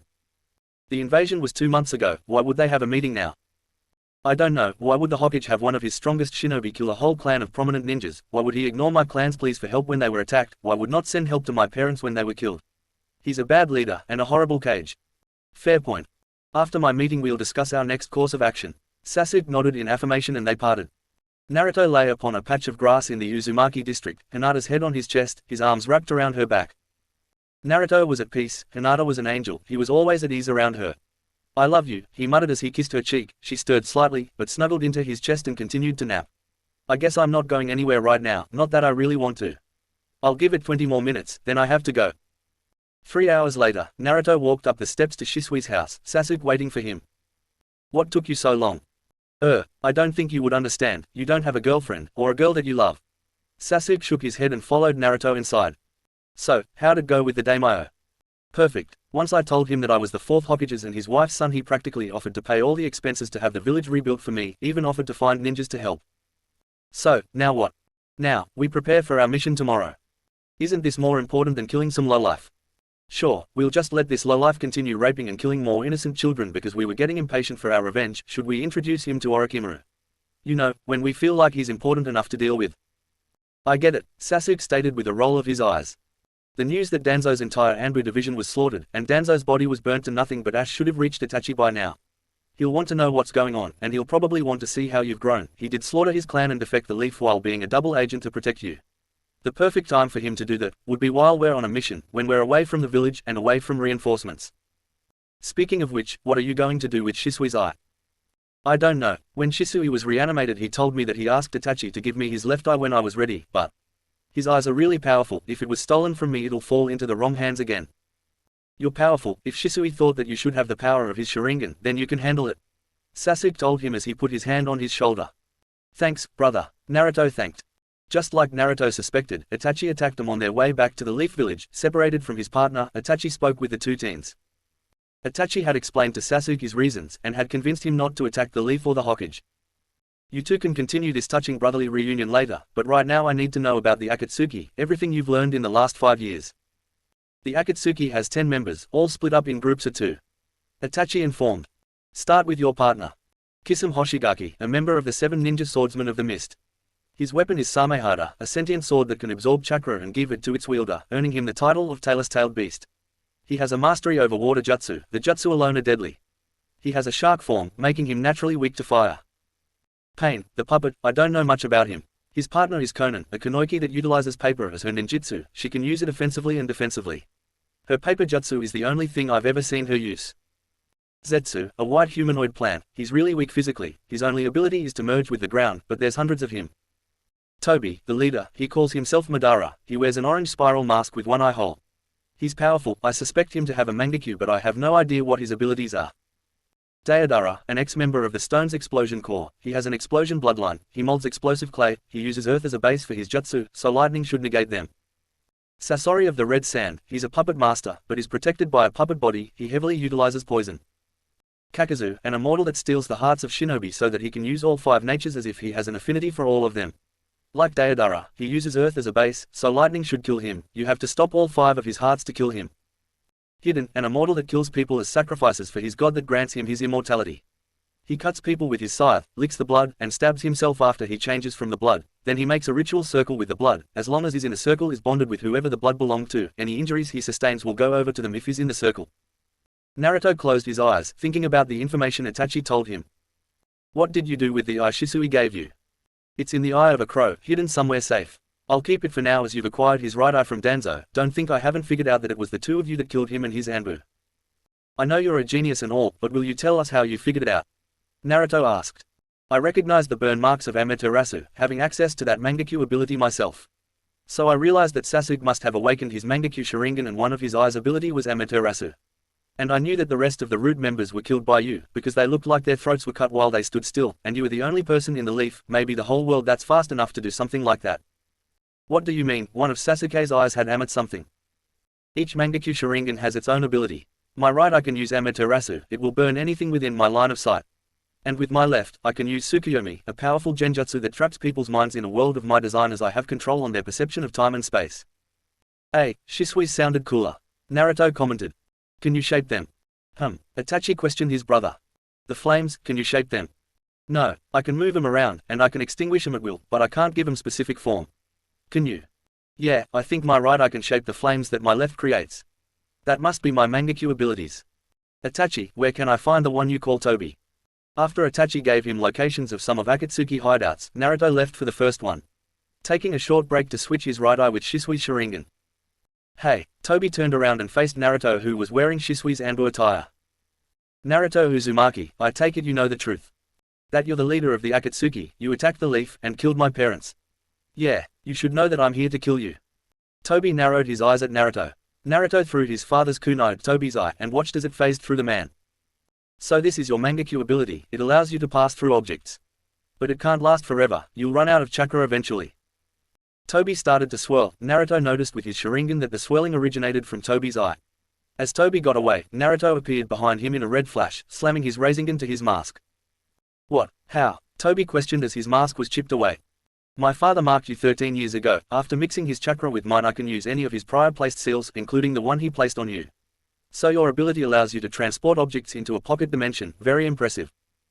Naruto threw another kunai at Tobi, this one with an explosion tag. Tobi just sucked the kunai in his eye as it exploded. Naruto continued to throw his father's kunai at Tobi, all of them passing through him in various parts of the battleground, giving him several different locations to teleport to. After 5 minutes of dodging Naruto's kunais, Tobi lost his intangibility and was cut on his shoulder by a passing kunai. Upon seeing this, Naruto widened his eyes and slammed his hands together in the snake seal. Tobi noticed that all the tri-pronged kunai were surrounding him and that they were now burning. Naruto fell to the ground. After activating the explosion seal, he embedded into all of the kunai that surrounded Tobi. A chain reaction explosion occurred, and it should have killed him. But how did he get out of that pocket dimension? Naruto got to his feet and noticed that Tobi was fine. His mask was completely chipped off at the top, revealing both his eyes. But his left eye went white, resembling the Byakugan as Tobi lost the sight in his left eye. Naruto teleported to the seal on Tobi's back, quickly removing Tobi's other eye. Naruto placed his hand on Tobi's back and an explosion seal appeared on his back. Naruto walked up to burnt corpse. He made sure that it was Tobi's before he left to kill the rest of the Akatsuki. After finding Pain, Naruto found out that he was his cousin named Nagato. Naruto offered to heal Nagato and give him and Konan a place in Whirlpool, which they reluctantly accepted. A half-white and half-black Venus flytrap-looking thing appeared to try to interfere, but Naruto sealed it with his Uzumaki sealing technique. Naruto ran into Kisame while he was searching for Itachi. He was hoping the Uchiha would know where Kisame was, but he found the shark on his own. Using Kenjutsu only, Naruto killed Kisame. He sealed his corpse in a scroll. The rogue had a plentiful large bounty. As Naruto was walking toward the leaf, he ran into the 4 remaining Akatsuki members. He quickly dealt with Hidden, cutting his head off and sealing it in a scroll. He then sealed his body in a separate scroll. Creating a single shadow clone, Naruto ran at Kakazu while forming a Rasen Shuriken that destroyed his 5 hearts. After sealing Kakazu's corpse, Naruto used the body flicker to get in front of Deodara. Running lightning chakra through his tanto, he stabbed Deodara and sealed him. Naruto faced off with Sasori. He dodged the puppet's tail and collided a rasengan with the puppet's body, destroying it. Sasori's real body was replaced with an identical puppet. Naruto killed him by driving his tanto through a scroll that acted as Sasori's heart. After delivering the sealed bodies of the Rouges, Naruto returned to the Leaf, having finding Sasuke and Itachi on the way. The two teens went about their business for several months. So the village is finally ready. Sasuke asked Naruto as the redhead set up a meeting with him and Hinata at his house. We'll still have to get it set up as a village, but it's ready to be inhabited, and ready to take missions for the Land of Fire, just as Konoha does. When do we leave? Hinata questioned. Naruto pressed his lips together. Naruto, we've been over this. If you're leaving, I'm going with you. My clan doesn't acknowledge me, even after I beat Neji, so if you're going to your new village, then I want to come with you. Fine, Lady Hinata. We leave tomorrow. Itachi's going to give us some cover with Genjutsu, and he's going to have Nagato and Konan meet up with us. Remember you two, after we leave there is no going back, only leave with me if you're absolutely sure. Hinata and Sasuke shared a look and turned to Naruto. For a moment his heart stopped, he believed that they would back out then. We're with you, Naruto. Yeah. The next day the three left under the cover of Itachi's Genjutsu and made it to Whirlpool by sunset. The village's 6 newcomers settled into 3 separate houses, Nagato and Konan being in one, Sasuke and Itachi being in another, and Naruto and Hinata living in the Uzukage's estate. It's funny, I've always wanted to be the Kage of my village, and here I am, Kage of a whole new village. Naruto said as he placed the black cap on his head. You deserve it, Naruto. Hey, Hinata. Will you be my lady Kage? Oh, and can you be my wife, too? After a cheesy proposal, the two got married. After several years, Nagato and Konan got married as well. Same with Sasuke and a girl Uzumaki that they met named Karen. The end.